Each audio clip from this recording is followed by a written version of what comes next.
السلام علیکم ورحمۃ اللہ وبرکاتہ، نحمده ونصلی علی رسولہ الکریم، اما بعد فاعوذ باللہ من الشیطان الرجیم، بسم اللہ الرحمن الرحیم، رب اشرح لی صدری ویسر لی امری واحلل عقدۃ من لسانی یفقہوا قولی۔ 25واں پارہ۔ شروع کرتی ہوں اللہ کے نام سے جو بے انتہا مہربان نہایت رحم فرمانے والا ہے۔ الیہ یرد علم الساعة وما تخرج من ثمرات من اکمامها وما تحمل من انثى ولا تدع الا بعلمه۔ اس گھڑی کا علم یعنی قیامت کا علم اللہ ہی کی طرف راجع ہے، اسی کی طرف لوٹایا جاتا ہے، یعنی اس کے سوا کوئی بھی نہیں جانتا مخلوق میں سے، حتیٰ کہ جس فرشتے نے سور پھونکنا ہے اس کو بھی نہیں پتا کہ قیامت کب آئے گی۔ اس کا علم صرف اور صرف اللہ کے پاس ہے۔ وہی ان سارے پھلوں کو جانتا ہے جو اپنے شگوفوں میں سے نکلتے ہیں، سارے پھل ہر طرح کے، اور ثمرات صرف فواکہ کو نہیں، فروٹس کو نہیں کہتے، بلکہ ہر پودے کے اندر سے جو چیز نکلتی ہے غذا کے طور پر کھانے کے لیے، وہ اس کا ثمرہ یا پھل ہوتی ہے۔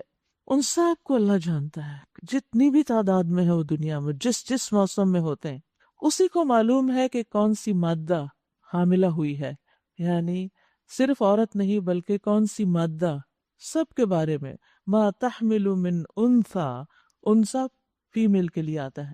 اور کس نے بچہ جنا ہے؟ دنیا میں کوئی بچہ کہیں پیدا ہوتا ہے کسی بھی جاندار کا، وہ اللہ کے علم میں ہوتا ہے۔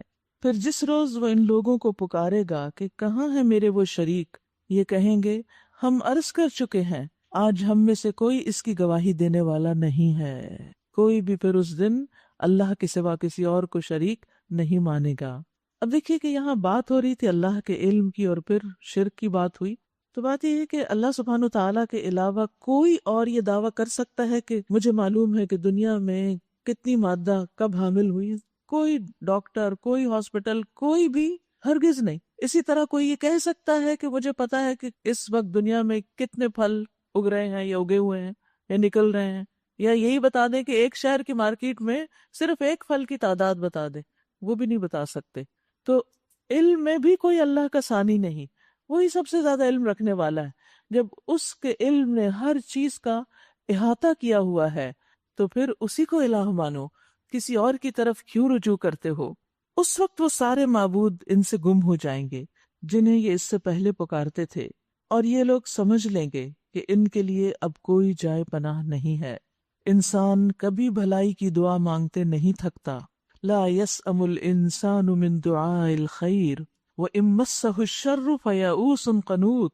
اور جب کوئی آفت اس پر آ جاتی ہے تو مایوس اور دل شکستہ ہو جاتا ہے، مگر جو ہی کہ سخت وقت گزرنے کے بعد ہم اسے اپنی رحمت کا مزہ چکھاتے ہیں تو یہ کہتا ہے کہ میں اسی کا مستحق ہوں، اور میں نہیں سمجھتا کہ قیامت کبھی آئے گی۔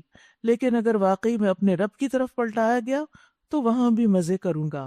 حالانکہ کفر کرنے والوں کو لازماً ہم بتا کر رہیں گے کہ وہ کیا کر کے آئے ہیں، اور انہیں ہم بڑے گندے عذاب کا مزہ چکھائیں گے۔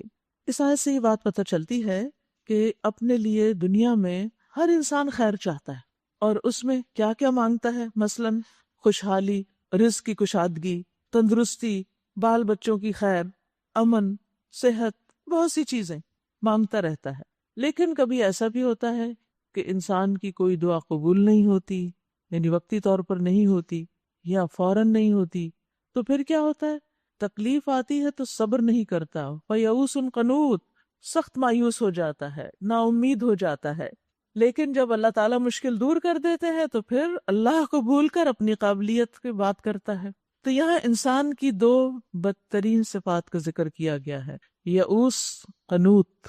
اس سے پتہ چلتا ہے کہ انسان کی طبیعت میں، اس کی فطرت میں صبر اور حوصلہ نہیں ہے، اس کے اندر نہ خیر پر اور نہ شر پر صبر کا حوصلہ، سوائے اس شخص کے جس کو اللہ اس حال سے نکال کر حالت کمال میں منتقل کر دے، بس وہی ہے۔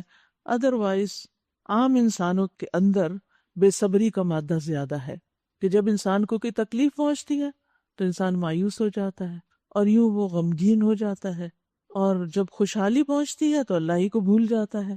کہ اللہ سبحانہ و تعالیٰ نے اس پر انعام کیا تھا، اور یہ کہ جو کچھ اس کو ملا ہے وہ اللہ ہی کے فضل سے ملا ہے، اس موقع پر وہ تکبر کرنے لگتا ہے اور وہ کہتا ہے کہ میں ہی اس کا حقدار تھا۔ پھر اللہ سبحانہ و تعالیٰ نے اس کی نسبت قیامت کو جھٹلانے کی طرف کی، یعنی جب انسان کو دنیا مل جاتی ہے اور مزے کرنے لگتا ہے تو آخرتی کو بھول جاتا ہے، اسی کا انکار کر بیٹھتا ہے، اور بھئی اس خوش فہمی میں مبتلا ہو جاتا ہے کہ اگر مجھے یہاں ملا ہے تو وہاں بھی ملے گا، اگر یہاں میرے لیے اچھائی ہے تو وہاں بھی میرے لیے سب اچھا ہی ہوگا۔ تو اس طرح اس انسان کے اندر جہالت بھی ہے اور غرور بھی ہے، اور یہ دو چیزیں جو ہیں یہ انسان کو کہیں کا نہیں چھوڑتی اور سب سے زیادہ اللہ کا ناپسندیدہ بنا دیتی ہیں۔ اس لیے تکلیف میں صبر، اور صبر کا معنی کیا ہے کہ انسان اس کا ہر وقت باویلا نہ کرے، دوسروں کو پریشان نہ کرے، کیونکہ بعض اوقات ہم پر کوئی تکلیف آتی ہے تو ہم ہر وقت اس کا دکھ درد اس کو سنا کر ہر طرف اس پریشانی کو پھیلا دیتے ہیں، حتیٰ کہ دور بیٹھے ہوئے رشتہ دار جو ہیں ان کو بھی پریشان کر دیتے ہیں، وہ بیچارے کچھ کر بھی نہیں سکتے لیکن دور بیٹھے پریشان ہوتے رہتے ہیں۔ تو بہتر یہ تھا کہ جتنا ہم لوگوں کو بتانے میں وقت لگاتے ہیں اتنا وقت ہم کیا کرتے، اللہ سے دعا کرتے، اللہ کے آگے گڑ گڑاتے، صدقہ خیرات کرتے، نیکی کے کاموں میں اور زیادہ لگ جاتے۔ ہوتا یہ ہے کہ جب ہمارے اندر مایوسی آتی ہے تو ہم جو اچھے کام کر رہے ہوتے ہیں نا وہ بھی چھوڑ کے بیٹھ جاتے ہیں، اور صرف اسی غم کے گرد ہماری زندگی گھومنے لگتی۔ حالانکہ نیکی کے کام، نیکیوں میں آگے بڑھنا علاج ہے غموں کا۔ ایک طرف رکھیں ان چیزوں کو اور اللہ کی اطاعت میں لگ جائیں، نیکی کے کاموں میں دوڑ دوڑ کر شریک ہونے لگے، تو آپ دیکھیں گے کہ آہستہ آہستہ آہستہ آہستہ وہ چیزیں جھڑنے لگیں گی آپ سے۔ ابو ہریرہ کہتے ہیں نبی صلی اللہ علیہ وسلم نے فرمایا، جب تک آدمی کسی گناہ یا قطع رحمی اور قبولیت میں جلدی نہ کرے، جلدی نہ مچائے کہ فوراً میری دعا قبول ہو، اس وقت تک بندے کی دعا قبول کی جاتی رہتی ہے۔ عرض کیا گیا، اے اللہ کے رسول جلدی کیا ہے؟ آپ نے فرمایا، وہ کہے کہ میں نے دعا مانگی تھی اور میری دعا مجھے نہیں معلوم کہ قبول ہوئی کہ نہیں، اور پھر وہ تھک کے بیٹھ جاتا ہے اور دعا مانگنا چھوڑ دیتا ہے۔ تو دعا چھوڑنے سے مسئلہ حل نہیں ہوتا، آج نہیں قبول ہوئی کل ہو جائے گی، پرسوں ہوگی، کرتے جائیں کرتے جائیں کرتے جائیں، پہلے سے بھی زیادہ اس میں شدت اختیار کریں، زیادہ توجہ کے ساتھ اللہ کی طرف رجوع کریں۔ فضالہ بن عبید سے مروی ہے کہ رسول اللہ صلی اللہ علیہ وسلم نے فرمایا، 3 آدمیوں کے بارے میں مت پوچھو، کیا نہ پوچھو کہ انہیں کیسی سزا ملے گی۔ نمبر 1، وہ آدمی جو اللہ عز و جل سے اس کی چادر لینے میں جھگڑا کرے، بے شک اللہ کے اوپر کبریائی کی چادر ہے اور نیچے عزت کی چادر ہے۔ تو جو شخص بڑا بننا چاہتا ہے اللہ اس سے ناراض ہوتے ہیں، متکبر شخص کو اللہ پسند نہیں کرتا۔ دوسرے وہ شخص جو اللہ کے کاموں میں شک کرے، اور تیسرے اللہ کی رحمت سے مایوس ہونے والا۔ تو اللہ سبحانہ وتعالیٰ کو ایسا شخص ناپسند ہے جو اللہ کی رحمت سے مایوس ہو جائے۔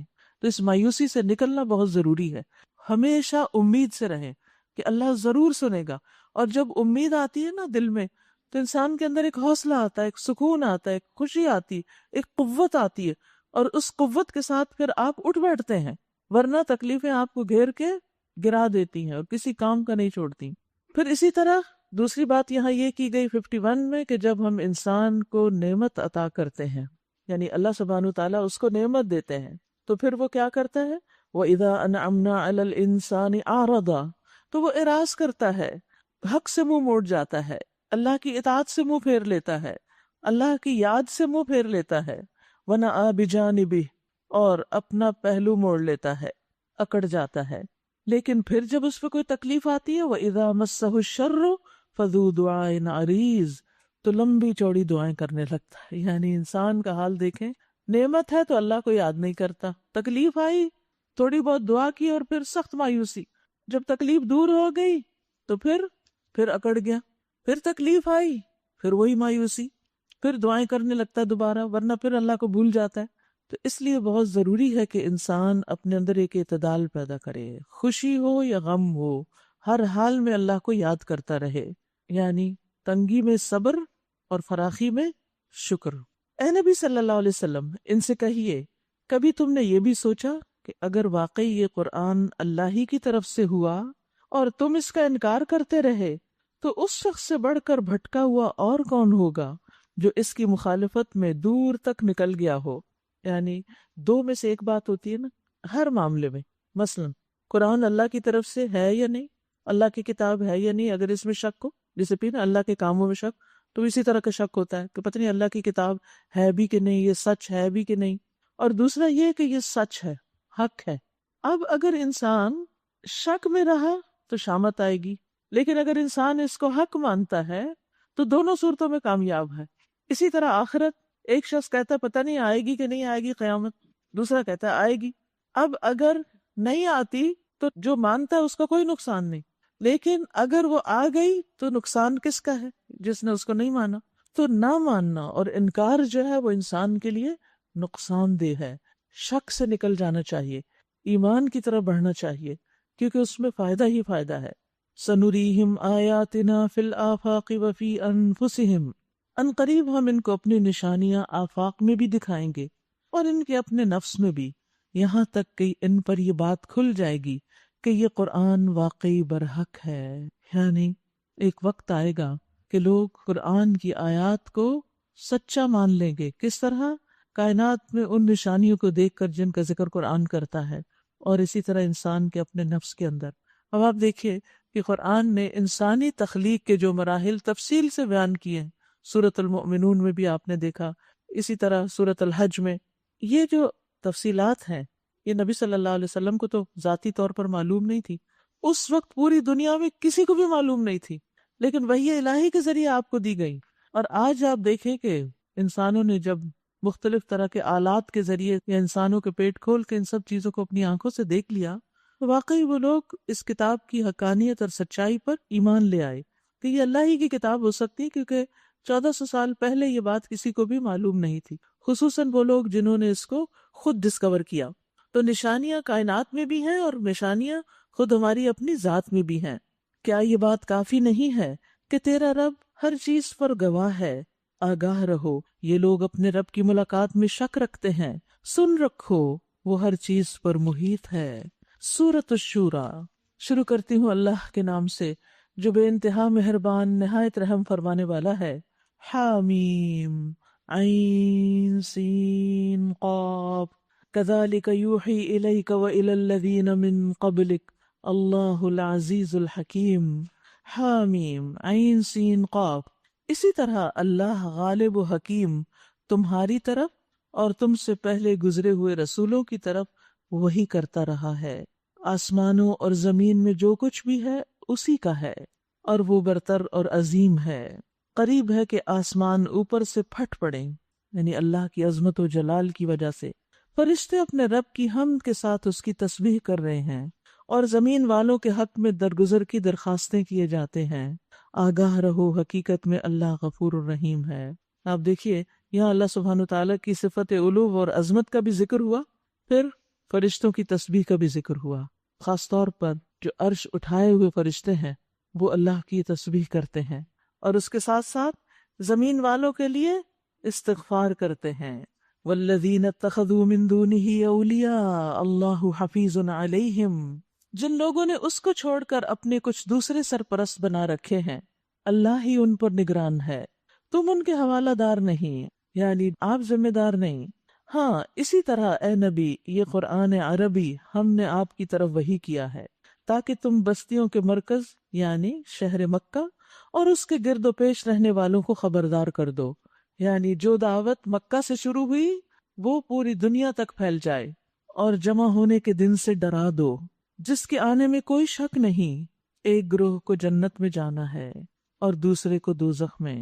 اگر اللہ چاہتا تو ان سب کو ایک ہی امت بنا دیتا، مگر وہ جسے چاہتا ہے اپنی رحمت میں داخل کر دیتا ہے، اور ظالموں کا نہ کوئی ولی ہے نہ مددگار۔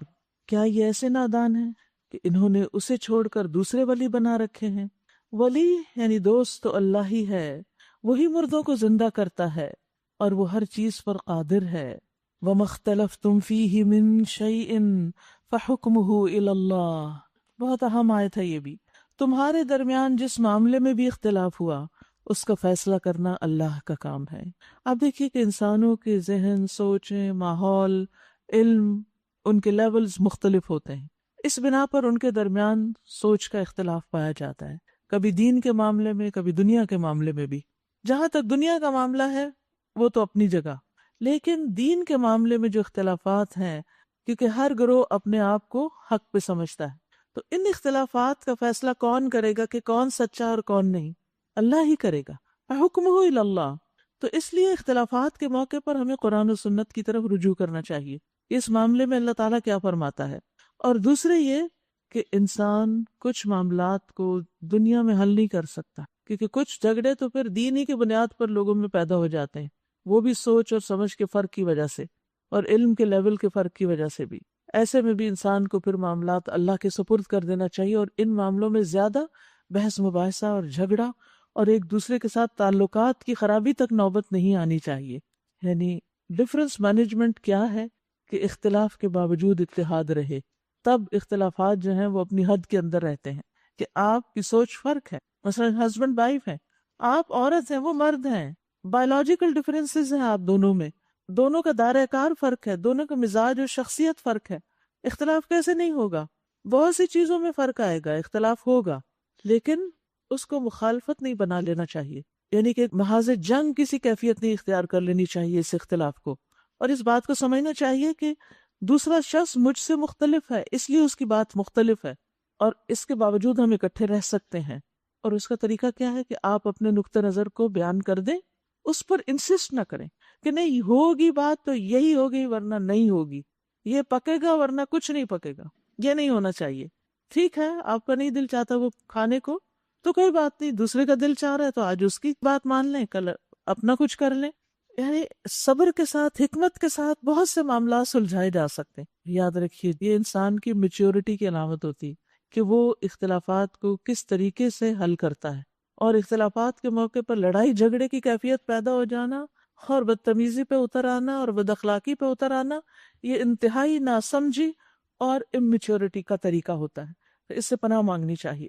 ذالکم اللہ ربی، وہی اللہ میرا رب ہے، علیہ توکلت، اسی پر میں نے بھروسہ کیا، وإلیہ انیب، اور اسی کی طرف میں رجوع کرتا ہوں. کون ہے وہ؟ فاطر السماوات والارض، آسمانوں اور زمین کا بنانے والا. جعل لکم من انفسکم ازواجا، جس نے تمہاری اپنی جنس سے تمہارے لیے جوڑے پیدا کیے، اور اسی طرح جانوروں میں بھی انہی کے ہم جنس جوڑے بنائے، اور اس طریقے سے وہ تمہاری نسلیں پھیلاتا ہے.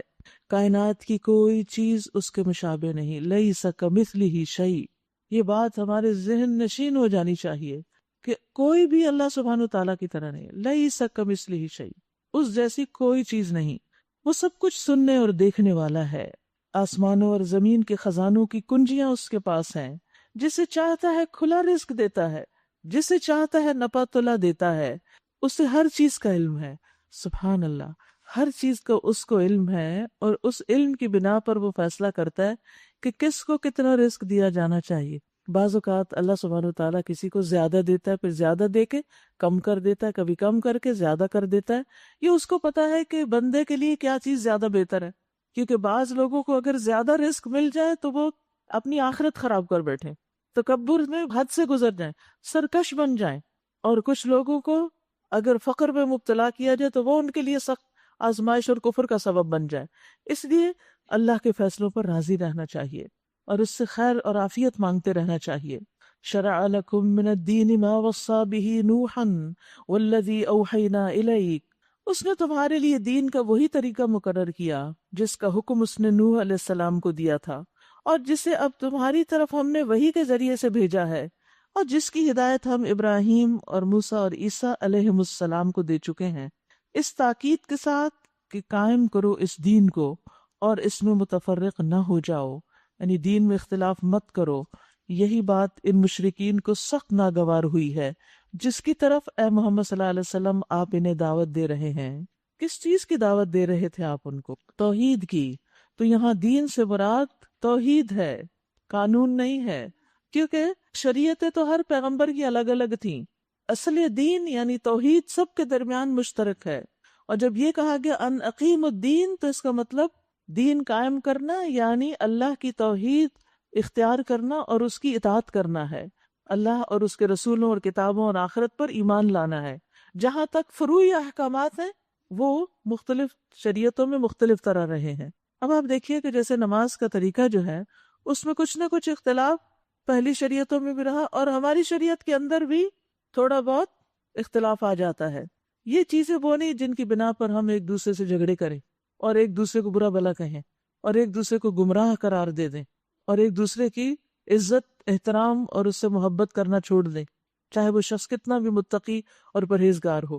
یہ طرز عمل انتہائی خطرناک ہے، کیونکہ عبادت کے طریقے میں جو فروعی اختلافات، مثلا نماز ہے تو نماز میں آپ دیکھیے زیادہ سے زیادہ 2 مکتب فکر میں کیا فرق ہے، رفع یدین کرنے یا نہ کرنے کا، یا اونچی اور آہستہ آمین کہنے کا، یا اور کیا۔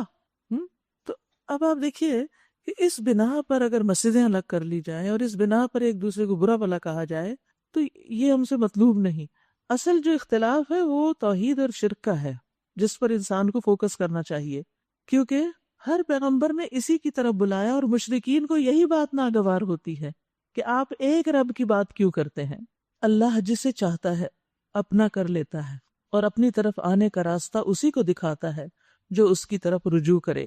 کتنی واضح بات ہے یہ۔ ہدایت کس کو ملتی ہے؟ جو اس کی طرف رجوع کرے، جس کو ہدایت کی طلب ہو۔ لوگوں میں جو تفرقہ رونما ہوا ہے وہ اس کے بعد ہوا ہے کہ ان کے پاس علم آ چکا تھا، اور اس بنا پر ہوا کہ وہ آپس میں ایک دوسرے پر زیادتی کرنا چاہتے تھے۔ ایک اختلاف ہوتا ہے علم کے بغیر، جہالت کے ساتھ، وہ عام لوگوں کا اختلاف ہوتا ہے، اور ایک اختلاف ہوتا ہے علم کے بعد، اور وہ خاص لوگوں کا اختلاف ہوتا ہے، علماء کا اختلاف ہوتا ہے۔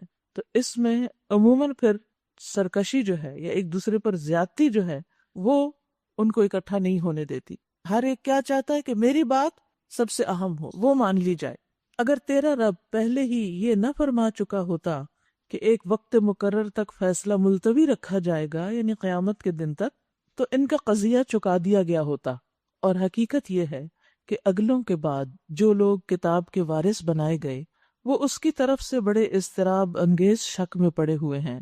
چونکہ یہ حالت پیدا ہو چکی ہے، اس لیے اے محمد صلی اللہ علیہ وسلم اب تم اسی دین کی طرف دعوت دو، اور جس طرح تمہیں حکم دیا گیا ہے اس پر مضبوطی کے ساتھ قائم ہو جاؤ، اور ان لوگوں کی خواہشات کا اتباع نہ کرو، اور ان سے کہہ دو کہ اللہ نے جو کتاب بھی نازل کی ہے میں اس پر ایمان لایا۔ مجھے حکم دیا گیا ہے کہ میں تمہارے درمیان انصاف کروں۔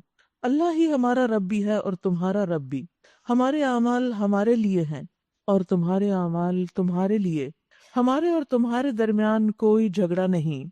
اللہ ایک روز ہم سب کو جمع کرے گا اور اسی کی طرف سب کو جانا ہے۔ یاد رکھیے جب انسان اپنی آخرت کو سامنے رکھتا ہے تو پھر جھگڑے ختم ہونے لگتے ہیں، کیونکہ پیغمبروں کو اللہ نے کس لیے چنا؟ انا اخلصناہم بخالصۃ ذکر الدار، اس گھر کی یاد کی وجہ سے وہ خالص کیے گئے، چن لیے گئے۔ اور حقیقت یہ ہے کہ جو شخص اپنی موت کو یاد کرتا ہے، اس زندگی کی اور ان سارے کاموں کی ناپائیداری اس کے سامنے رہتی ہے، تو اس کے اندر ایک خاص قسم کی تواضع پیدا ہوتی ہے، عاجزی پیدا ہوتی ہے، اور پھر اس کے کام درست ہونے لگتے ہیں۔ اس کے لیے لوگوں کے ساتھ مل جل کر رہنا آسان ہو جاتا ہے، کیونکہ وہ ہر چیز کو سمجھتا ہے کہ یہ کون سی پائیدار ہے، اور وہ جانتا ہے کہ اگر میں نے کسی پر بھی کوئی زیادتی کی تو اللہ کے حضور جا کر کیا جواب دوں گا۔ ایک ایک عمل تو لکھا جا رہا ہے اور اس کا حساب ہوگا۔ تو اس سے انسان پھر اپنے اعمال کی اصلاح کی کوشش کرتا ہے۔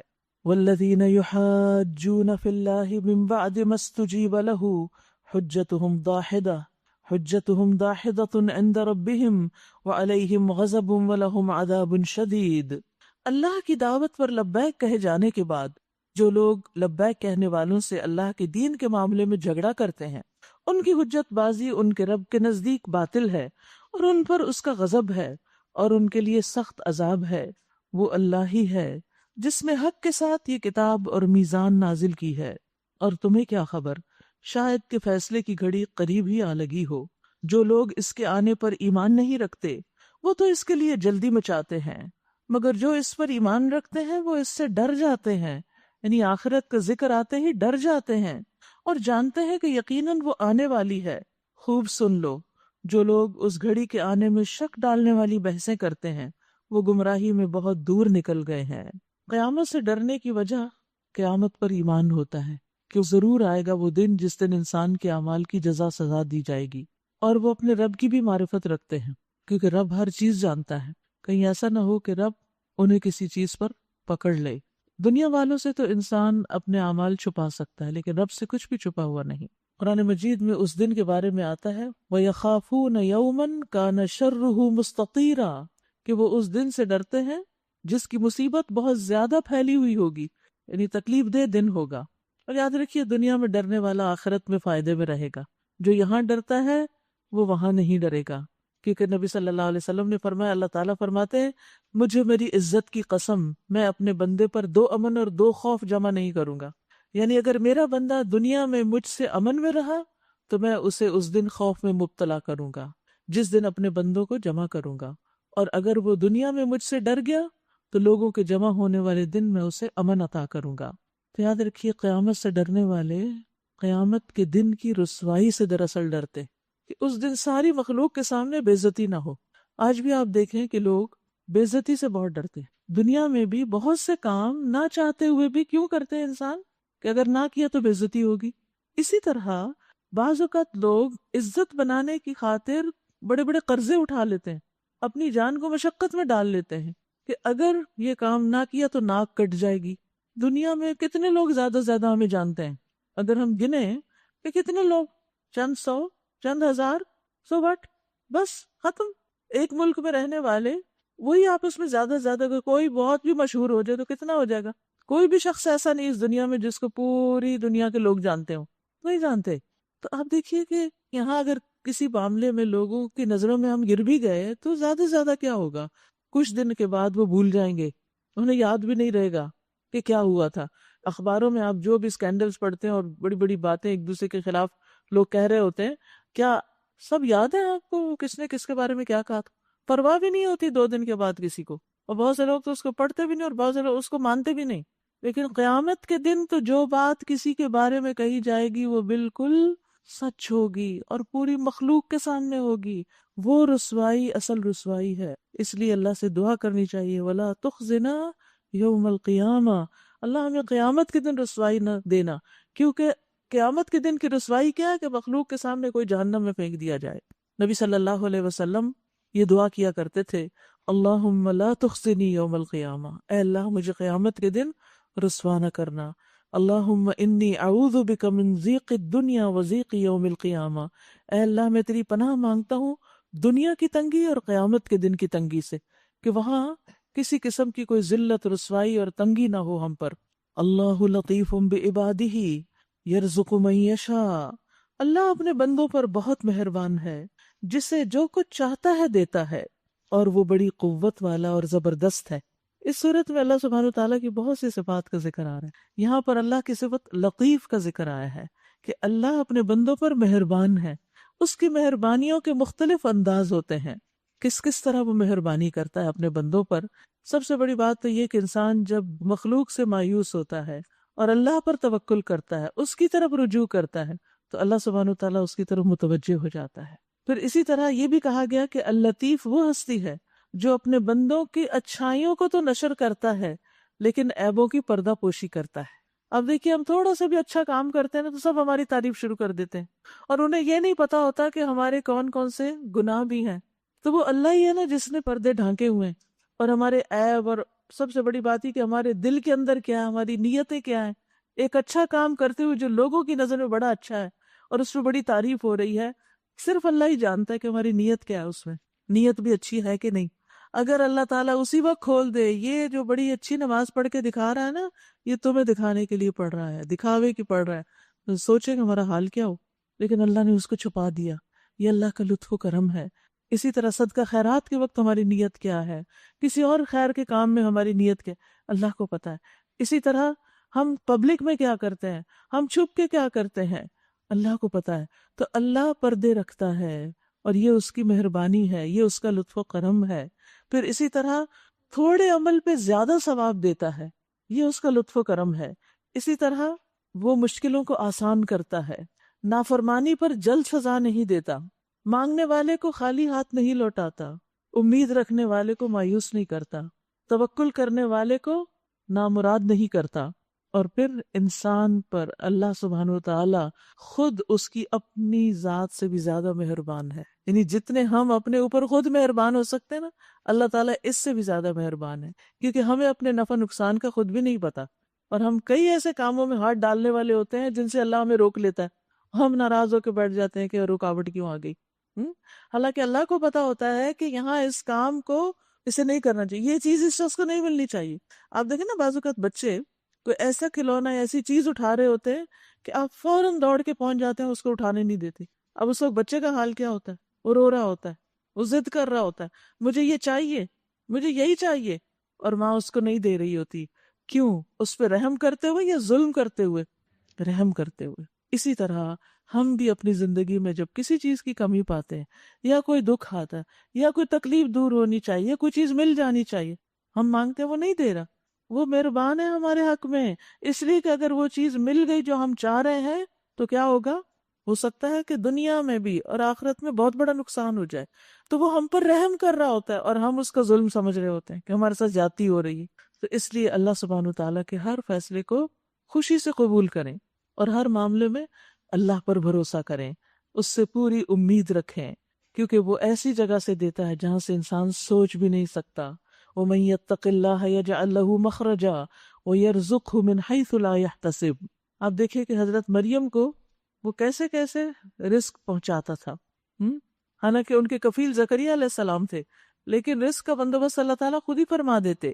پھر فرمایا من کان یرید حرث الآخرہ نزد لہ فی حرثہ ومن کان یرید حرث الدنیا نؤتہ منہا وما لہ فی الآخرۃ من نصیب.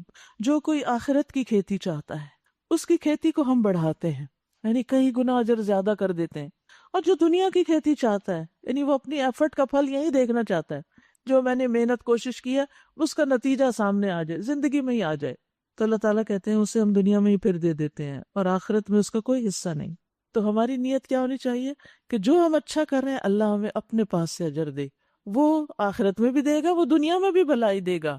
لیکن جب ہم صرف دنیا مانگتے ہیں اور آخرت بھول جاتے ہیں تو پھر جس کو اللہ چاہتا ہے دنیا میں دے دیتا مگر آخرت میں کچھ نہیں. تو آخرت کو سامنے رکھ کے اچھا کرنا یہ انسان کے لیے زیادہ قیمتی سودا ہے.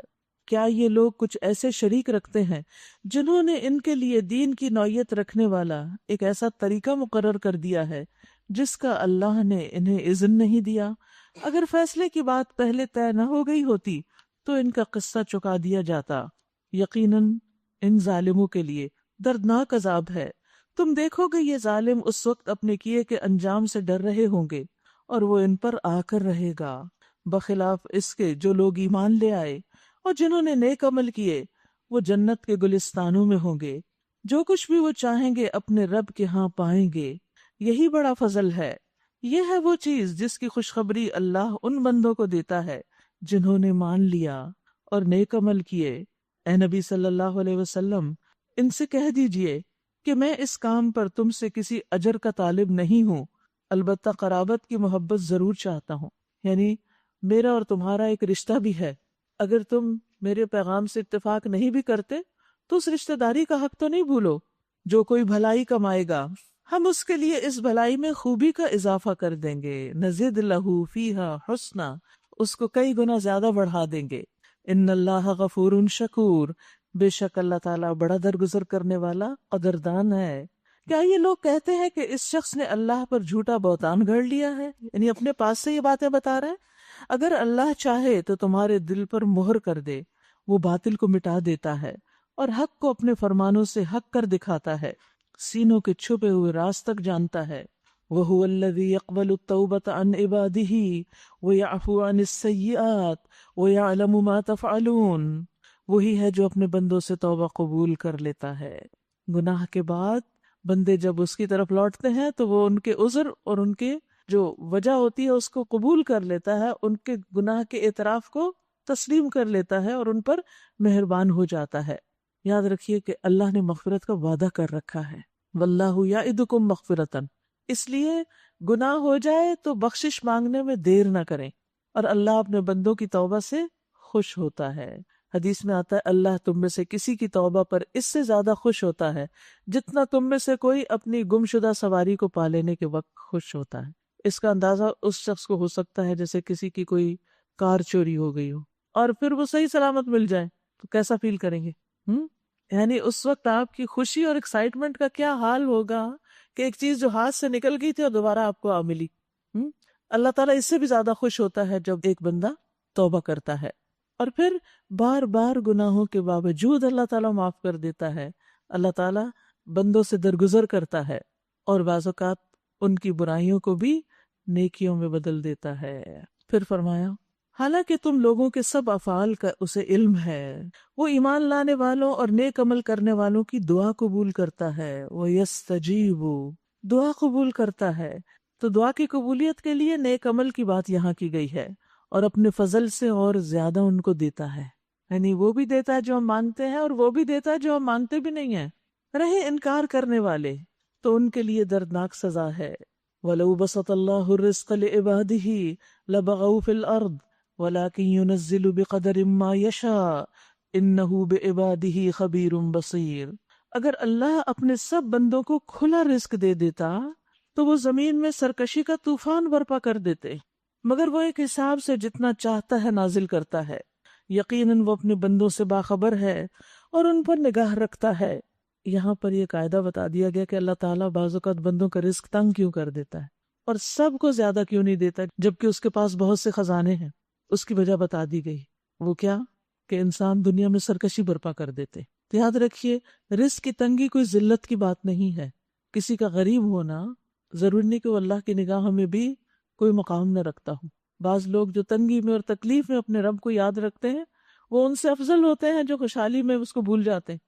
اور اسی طرح کسی کا رزق زیادہ ہونا اس بات کی علامت نہیں ہوتی کہ وہ اللہ کا بہت پسندیدہ ہے۔ وہی ہے جو لوگوں کے مایوس ہونے کے بعد بارش برساتا ہے اور اپنی رحمت پھیلا دیتا ہے، اور وہی قابل تعریف ولی ہے۔ اور اس کی نشانیوں میں سے ہے یہ زمین اور آسمانوں کی پیدائش اور یہ جاندار مخلوقات جو اس نے دونوں جگہ پھیلا رکھی ہیں، وہ جب چاہے انہیں اکٹھا کر سکتا ہے۔ وَمَا أَصَابَكُم مِّن مُّصِيبَةٍ فَبِمَا كَسَبَتْ أَيْدِيكُمْ تم پر جو مصیبت بھی آئی ہے تمہارے اپنے ہاتھوں کی کمائی سے آئی ہے۔ یہاں مصیبت آنے کی وجہ بتائی جا رہی ہے، اور بہت سے قصوروں سے تو وہ ویسے ہی درگزر کر جاتا ہے۔ تم زمین میں اپنے رب کو عاجز کر دینے والے نہیں ہو، اور اللہ کے مقابلے میں تم کوئی حامی و ناصر نہیں رکھتے۔ اس کی نشانیوں میں سے ہیں یہ جہاز جو سمندر میں پہاڑوں کی طرح نظر آتے ہیں۔ اللہ جب چاہے ہوا کو ساکن کر دے اور یہ سمندر کی پیٹھ پر کھڑے کے کھڑے رہ جائیں۔ اس میں بڑی نشانیاں ہیں ہر اس شخص کے لیے جو کمال درجہ صبر اور شکر کرنے والا ہو۔ او یوبقہن بما کسبوا ویعفو عن کثیر، یا ان پر سوار ہونے والوں کے بہت سے گناہوں سے درگزر کرتے ہوئے ان کے چند ہی کرتوتوں کی پاداش میں انہیں ڈبو دے، اور اس وقت ہماری آیات میں جھگڑے کرنے والوں کو پتہ چل جائے کہ ان کے لیے کوئی جائے پناہ نہیں ہے۔ جو کچھ بھی تم لوگوں کو دیا گیا ہے وہ محض دنیا کی چند روزہ زندگی کا سر و سامان ہے۔ یہ ہے وہ حقیقت جس کی طرف اللہ سبحانہ و تعالی ہمیں متوجہ کرتا ہے۔ فما اوتیتم من شیء فمتاع الحیات الدنیا، چاہے کسی کے پاس قارون جیسا خزانہ ہی کیوں نہ ہو، یہ سب صرف دنیا میں کام آنے والا ہے۔ سوچئے اپنی بلانگنگز کو، کیا کچھ ہے آپ کے پاس، اور ان پہ نظر ڈالیے اور سوچئے کہ یہ بس صرف اس دنیا تک کے لیے۔ مرنے کے بعد قبر میں بھی کوئی چیز ساتھ نہیں جاتی، ہم سبھی جانتے ہیں، اور آخرت میں بھی یہ چیزیں ہمارے ساتھ نہیں ہوگی، نہ ان کا ہمیں فائدہ ہوگا، الا یہ کہ ان میں سے جس چیز کو ہم نے اللہ کی رضا میں استعمال کر لیا وہ ہمارے حق میں حجت ہوگی، وہ ہمارے اجر میں اضافے کا باعث ہوگی۔ اس کو اگر ہم نے کمایا یا اس کو مینٹین کیا کسی بھی طرح، مثلاً کوئی شخص گھوڑا رکھتا ہے یا کوئی شخص کار رکھتا ہے، یا تو وہ اس کے لیے وزر ہے، اس پہ بوجھ ہے، یا وہ اس کے لیے باعث اجر ہے۔ باعث اجر کیسے ہے؟ جب وہ اس کو خیر کے کاموں میں لگاتا ہے، مثلاً اس پر بیٹھ کر وہ لوگوں کی خدمت کرنے جاتا ہے، کسی کو تعلیم دینے جاتا ہے یا تعلیم لینے جاتا ہے، تو یہی گاڑی، یہی پیٹرول، یہی سب اجر کا باعث ہے۔ یہ چیز اس کے لیے آخرت میں نیکیوں میں اضافے کا سبب بن رہی ہے۔ لیکن جب وہ فوت ہو جائے گا تو کار اور گھوڑا اور سواری وہ تو سب پیچھے رہ جائیں گی، ان سے جو کمایا وہ آگے جائے گا۔ تو یہ ہے انسان کی اصل عقل مندی کہ جو کچھ بھی انسان کے پاس ہے، چاہے مال ہے یا اولاد، ہر ایک سے وہ آخرت بنانے کی فکر کرے، ان کو نیکی کے راستے پر لگا کر، اللہ کی اطاعت کے کاموں میں خرچ کر کے، اور جو کچھ اللہ کے ہاں ہے وہ بہتر بھی ہے اور پائیدار بھی، خیر و ابقا، اچھا بھی اور ہمیشہ بھی رہنے والا۔ وہ ان لوگوں کے لیے ہے جو ایمان لائے ہیں اور اپنے رب پر بھروسہ کرتے ہیں، توکل کرتے ہیں، جو بڑے بڑے گناہوں اور بے حیائی کے کاموں سے پرہیز کرتے ہیں۔ یعنی آخرت کا گھر کس کے لیے ہے؟ توکل کرنے والوں کے لیے۔ کون ہے وہ؟ جو نمبر 1 کبیرہ گناہوں سے بچتے ہیں. اور کس سے بچتے ہیں؟ فواحش سے بچتے ہیں، فحش کاموں سے بچتے ہیں. فواحش یعنی ایسے کام جن کے برا ہونے میں کوئی شک ہی نہیں، سخت کبھی قسم کے کام. ایک عام معمولی سمجھ بوجھ رکھنے والا انسان جو فطرت پر ہے وہ بھی ان کو برا ہی سمجھتا ہے. مثلاً زنا، کسی بھی مہذب قوم کے اندر زنا کو خوبی نہیں سمجھا جاتا. اسی طرح اور بے حیائی کے کام، ظاہری اور باطنی بے حیائی دونوں سے ہمیں روکا گیا ہے. قرآن مجید سورۃ الاعراف میں آتا ہے قل انما حرم ربی الفواحش ما ظہر منہا وما بطن، کہہ دیجئے میرے رب نے تو صرف بے حیائیوں کو حرام کیا ہے جو ظاہر میں ہے اور جو چھپی ہوئی ہے. یعنی ظاہر میں کون سی؟ جن کا تعلق انسان کے بدن کی حرکتوں سے ہے، یعنی جسم سے ہے. اور فواحش یعنی چھپے ہوئے فواحش جن کا تعلق انسان کے دل سے ہے. یعنی کچھ چیزیں انسان کے جسم کو بدنما بناتی ہیں، اس کی ظاہری شخصیت کو برا جنواتی ہیں، اور کچھ چیزیں ایسی ہیں جو اس کے دل کو برا کرتی ہیں. اور باطنی فواحش میں تکبر، خود پسندی، ریاکاری، منافقت اور اسی طرح کے دوسرے گناہ. اب جیسے ظاہری فواحش میں کیا آتا ہے؟ مثلاً آنکھ کا زنا دیکھنا، زبان کا بولنا، نفس کا یہ کہ اس کی خواہش اور آرزو کرنا. اور فرمایا نبی صلی اللہ علیہ وسلم نے پھر شرمگاہ ان سب کو سچا کرتی ہے یا جھٹلا دیتی ہے. یعنی جو کام انسان اپنی آنکھوں کانوں زبان سے کرتا رہتا ہے پھر آخری درجے میں اپنی شرمگاہ سے کر جاتا ہے، اور وہ پھر حد درجے کی برائی ہے. حدیث میں آتا ہے رسول اللہ صلی اللہ علیہ وسلم نے فرمایا اللہ سبحانہ تعالیٰ سے بڑھ کر کوئی غیرت مند نہیں، اسی وجہ سے اس نے بے حیائی کے کاموں کو حرام قرار دیا ہے. اسی طرح گفتگو کی جو بےہودگی ہے اس سے بھی بچنا چاہیے. یعنی جیسے گالی گلوچ ہے، یا گندے الفاظ زبان سے نکالنا، یا قابل شرم باتیں زبان سے نکالنا. یعنی ایسے الفاظ جو ناپسندیدہ چیزوں سے متعلق ہوتے ہیں، جو انسان کی انتہائی پرائیویٹ لائف سے متعلق ہوتے ہیں، ان کو پبلک میں بیٹھ کے ڈسکس کرنا، کھلے بندوں ان کا ذکر کرنا، اور ان لفظوں کو اور ان چیزوں کو لطیفہ بنا لینا، ان پہ ہنسنا یا مذاق کرنا ان کے ذریعے، تو ان چیزوں سے بھی بچنا چاہیے.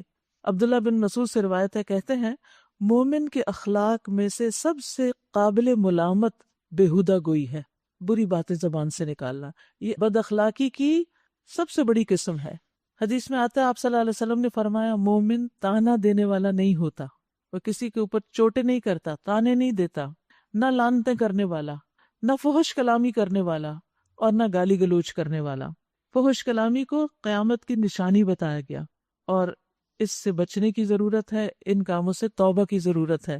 سب سے پہلے یہاں جو فرمایا یجتنبون، ان سے اجتناب کرتے ہیں اللہ کے خاص بندے، اور پھر اگر کسی وجہ سے اس میں پڑ بھی جائیں تو پھر ان سے توبہ کر لیتے ہیں، ان راستوں کو چھوڑ دیتے ہیں، غلط راستوں سے نکل آتے ہیں، صحیح راستے پر چل پڑتے ہیں.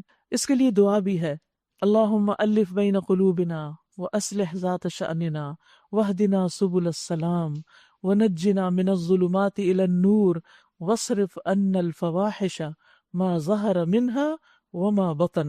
اے ہمارے رب ہمارے درمیان محبت پیدا کر دے، ہمارے درمیان اصلاح پیدا کر دے، یعنی گھروں میں بھی اور جن لوگوں کے ساتھ جہاں بھی واسطہ ہے، اور ہمیں سلامتی کے رستوں پہ چلا. سب کے لیے اچھی دعا ہے یہ. اور ہمیں اندھیروں سے نکال کے روشنی کی طرف نجات دے، اور ہمیں ظاہری اور باطنی بے حیائیوں سے، قابل شرم باتوں سے پھیر دے. یعنی ظاہر بھی ہمارا صاف کر دے اور اندر کا باطن بھی ہمارا صاف کر دے، ہمارا تزکیہ کر دے. اور اگر غصہ آ جائے تو درگزر کر جاتے ہیں. یہ ہیں خاص لوگ اللہ کے بندے. غصہ آتا ہے، یہ نہیں کہ نہیں آتا، لیکن کنٹرول کرنا جانتے ہیں، لوگوں سے درگزر کر جاتے ہیں. جو اپنے رب کا حکم مانتے ہیں، والذین استجابوا لربہم، جو رب کے حکم پر لبیک کہتے ہیں، وَأَقَامُوا الصَّلَاةَ، اور نماز قائم کرتے ہیں، وَأَمْرُهُمْ شُورَىٰ بَيْنَهُمْ، اور ان کے آپس کے معاملات باہمی مشورے سے ہوتے ہیں. یاد رکھیے جس چیز کا تعلق بہت سے لوگوں کے ساتھ ہو اس میں ان متعلقہ لوگوں سے مشورہ کرنا نہایت ضروری ہوتا ہے. یہ ان خوبیوں میں اس خوبی کو ذکر کیا جا رہا ہے جو انسان کے لیے کامیابی کی ضمانت ہے. یعنی اگر گھر میں کوئی معاملہ ہے، مطلب گھر کا جو سربراہ ہے اس کو بیوی سے، بچوں سے مشورہ کرنا چاہیے. مثلا جو چیز سب سے متعلق، مثلا کوئی گھر خرید رہے ہیں آپ، تو یہ نہیں خود ہی جا کے دیکھ کے پسند کر کے خرید کر کہا چلو آ جاؤ تم بھی، نہیں، ان کی بھی رائے لیں. اسی طرح اگر کہیں جانا ہے، کہیں سفر کرنا ہے اور سب جا رہے ہیں تو پھر سب سے مشورہ کر کے چلیں. گھر کا سربراہ خود جا رہا ہے کہیں تو بھی مشورہ کرے. یعنی اس سے کیا ہوتا ہے کہ سب کا تعاون حاصل ہوتا ہے اور اس سے باہمی موافقت اور محبت پیدا ہوتی ہے. دوسروں کے اندر اعتماد پیدا ہوتا ہے کہ ہمیں امپورٹنس دی گئی ہے. پھر اسی طرح اتحاد پیدا ہوتا ہے. یعنی جہاں لوگ مل کے کام کر رہے ہیں تو ایک ٹیم کا ٹیم ورک اسٹرانگ ہوتا ہے جب وہ ٹیم آپس کے مشورے سے کام کرتی ہے. اور یہ کام لیڈر کا ہوتا ہے کہ وہ سب کو مشورے میں شریک رکھے. تو اس میں یہ ہوتا ہے کہ بعض اوقات لوگوں کی رائے بہت مناسب نہیں بھی ہوتی تو ان کی پھر رہنمائی کی جاتی. اور آپ اگر سمجھتے ہیں کہ آپ کی رائے دوسروں کے مقابلے میں زیادہ بہتر ہے تو آپ دلیل کے ذریعے ان کو پھر کنونس بھی کر سکتے ہیں. اگر آپ دلیل نہیں دیتے اور ان کو سمجھاتے نہیں کہ آپ اس رائے پر کیوں اصرار کر رہے ہیں جو آپ کی ہے مثلاً، تو ایسی صورت میں پھر دوسرے سمجھتے کہ شاید یہ ڈکٹیٹرشپ ہے اور آپ پر چیزیں مسلط کی جا رہی ہیں، تو اس سے پھر فائدہ نہیں ہوتا. پھر اسی طرح یہ ہے کہ مشورہ جو ہے وہ انسان کو بہتری کی طرف لے جاتا ہے. حسن کہتے ہیں اللہ کی قسم جب کسی قوم نے مشورے کا طریقہ اختیار کیا تو جو کچھ ان کے پاس موجود ہے اس میں سے سب سے بہتر چیز کی طرف رہنمائی کی گئی، یعنی زیادہ بہتر رائے سامنے آ جاتی ہے. اور تو اور آپ دیکھیے آذان کے معاملے میں بھی نبی صلی اللہ علیہ وسلم نے مشورہ کیا. مسلمان جب مدینہ آئے تو نماز کے لیے وقت کا اندازہ کر کے سب اکٹھے ہو جاتے. اب آپ دیکھیے اگر پتہ نہیں کہ کس وقت جانا ہے تو کوئی آگے کوئی پیچھے، وہ سب برابر میں جماعت میں تو نہیں شریک ہو سکتے. تو کافی عرصے تک کوئی اعلان نہیں ہوتا تھا. تو ایک دن مسلمانوں نے اس بارے میں گفتگو کی کہ کوئی اعلان ضرور ہونا چاہیے. کسی نے کہا کہ عیسائیوں کی طرح ناقوس بنا لو، گھنٹیاں بجیں. کسی نے کہا کہ بگل ہو. حضرت عمر نے کہا کیوں نہیں ایک آدمی مقرر کر دیتے جو نماز کی اطلاع دے دے سب کو. بس رسول اللہ صلی اللہ علیہ وسلم نے فرمایا بلال اٹھو اور نماز کی اطلاع دو. تو حضرت بلال کو پھر مؤذن مقرر کر دیا گیا. تو اس میں آپ دیکھیے کہ اب سب کی رائے تو نہیں لی گئی لیکن جو اچھی رائے تھی اس کا انتخاب کر لیا گیا. تو اجتماعی معاملات میں مشورہ عقل مندی کی علامت ہے. اور پھر وَمِمَّا رَزَقْنَاهُمْ يُنْفِقُونَ، جو کچھ ہم نے انہیں رزق دیا اس میں سے خرچ کرتے ہیں.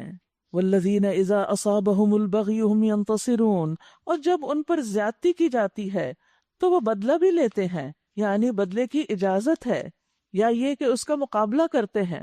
یعنی کسی کی طرف سے آنے والی زیادتی کو وہ اس طرح نہیں لیتے کہ ٹھیک ہے جو چاہے کوئی زیادتی کرتا چلا جائے، اس کو روکنے کا انتظام بھی کرتے ہیں.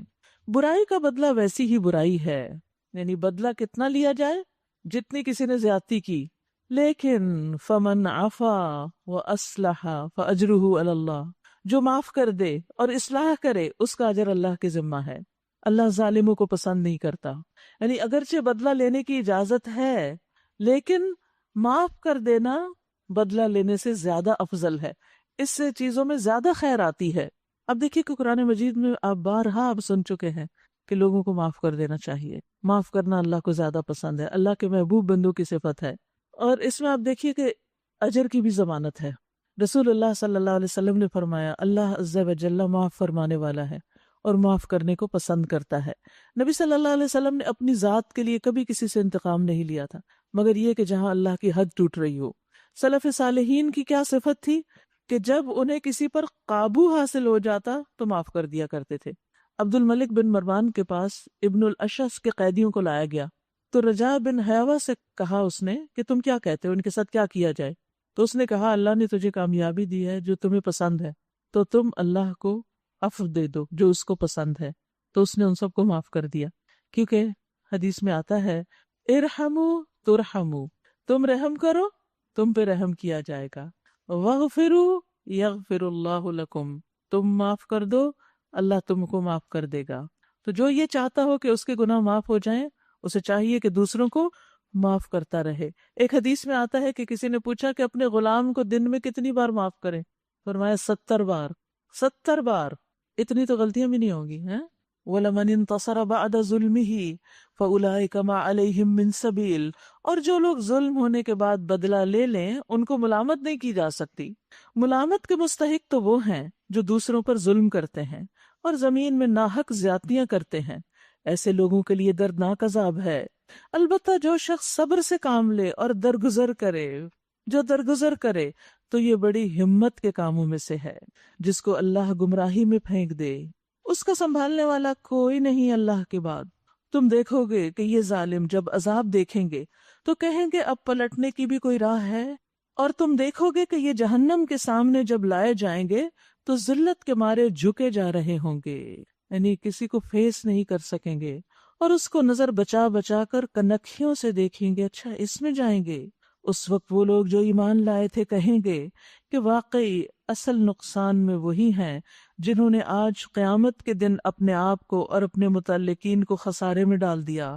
خبردار رہو، ظالم لوگ مستقل عذاب میں ہوں گے اور ان کے کوئی حامی و سرپرست نہ ہوں گے جو اللہ کے مقابلے میں ان کی مدد کو آئیں۔ جسے اللہ گمراہی میں پھینک دے اس کے لیے بچاؤ کی کوئی سبیل نہیں۔ یہاں آپ دیکھیں کہ خاسر کون ہے، نقصان اٹھانے والے کون ہیں؟ جنہوں نے اپنے آپ کو تو نقصان میں ڈالا، ساتھ گھر والوں کو بھی ڈالا۔ یہ زیادہ بڑے ظالم ہیں کہ خود بھی نہیں ٹھیک کام کیے اور گھر والوں کو بھی نہیں کرنے دیے، اور پھر یہ کہ وہ جہنم میں بھی ایک دوسرے کے ساتھ ہی ہوں گے۔ اور اگر وہ خود ایک انسان ظالم ہو اور گھر والے اس کے پھر بھی نیک ہو تو قیامت کے دن ان کے درمیان رکاوٹ ڈال دی جائے گی، اب وہ اکٹھے نہیں ہو سکیں گے۔ استجیبوا لربکم من قبل ان یأتی یوم لا مرد له من اللہ، مان لو اپنے رب کی بات قبل اس کے کہ وہ دن آئے جس کے ٹلنے کی کوئی صورت اللہ کی طرف سے نہیں ہے۔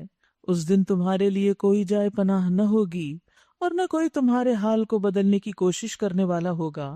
اب اگر یہ لوگ منہ موڑتے ہیں تو اے نبی ہم نے تم کو ان پر نگہبان بنا کر تو نہیں بھیجا، آپ پر تو صرف بات پہنچا دینے کی ذمہ داری ہے۔ انسان کا حال یہ ہے کہ جب ہم اسے اپنی رحمت کا مزہ چکھاتے ہیں تو اس پر پھول جاتا ہے، اکڑنے لگتا ہے، تکبر کرتا ہے، اور اگر اس کے اپنے ہاتھوں کا کیا دھرا کسی مصیبت کی شکل میں اس پر الٹ پڑتا ہے تو سخت ناشکرا بن جاتا ہے، یعنی اللہ ہی سے ناراض ہو بیٹھتا ہے۔ للہ ملک السماوات والارض یخلق ما یشاء یہب لمن یشاء اناثا ویہب لمن یشاء الذکور۔ اللہ زمین اور آسمانوں کی بادشاہت کا مالک ہے، جو کچھ چاہتا ہے پیدا کرتا ہے، جسے چاہتا ہے لڑکیاں دیتا ہے، جسے چاہتا ہے لڑکے دیتا ہے، جسے چاہتا ہے لڑکے اور لڑکیاں ملا جلا کر دیتا ہے، اور جسے چاہتا ہے بانجھ کر دیتا ہے۔ وہ سب کچھ جانتا اور ہر چیز پر قادر ہے۔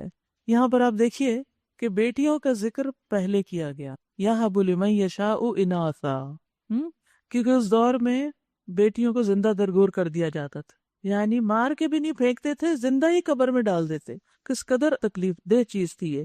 تو اللہ تعالیٰ نے بتا رہا ہے یہ اللہ نے پیدا کی ہیں، یہ اللہ کا فیصلہ ہے، اور یہاں ان کی ایک طرح سے اہمیت بتائی جا رہی ہے، بیٹوں سے پہلے ان کا ذکر کیا جا رہا ہے۔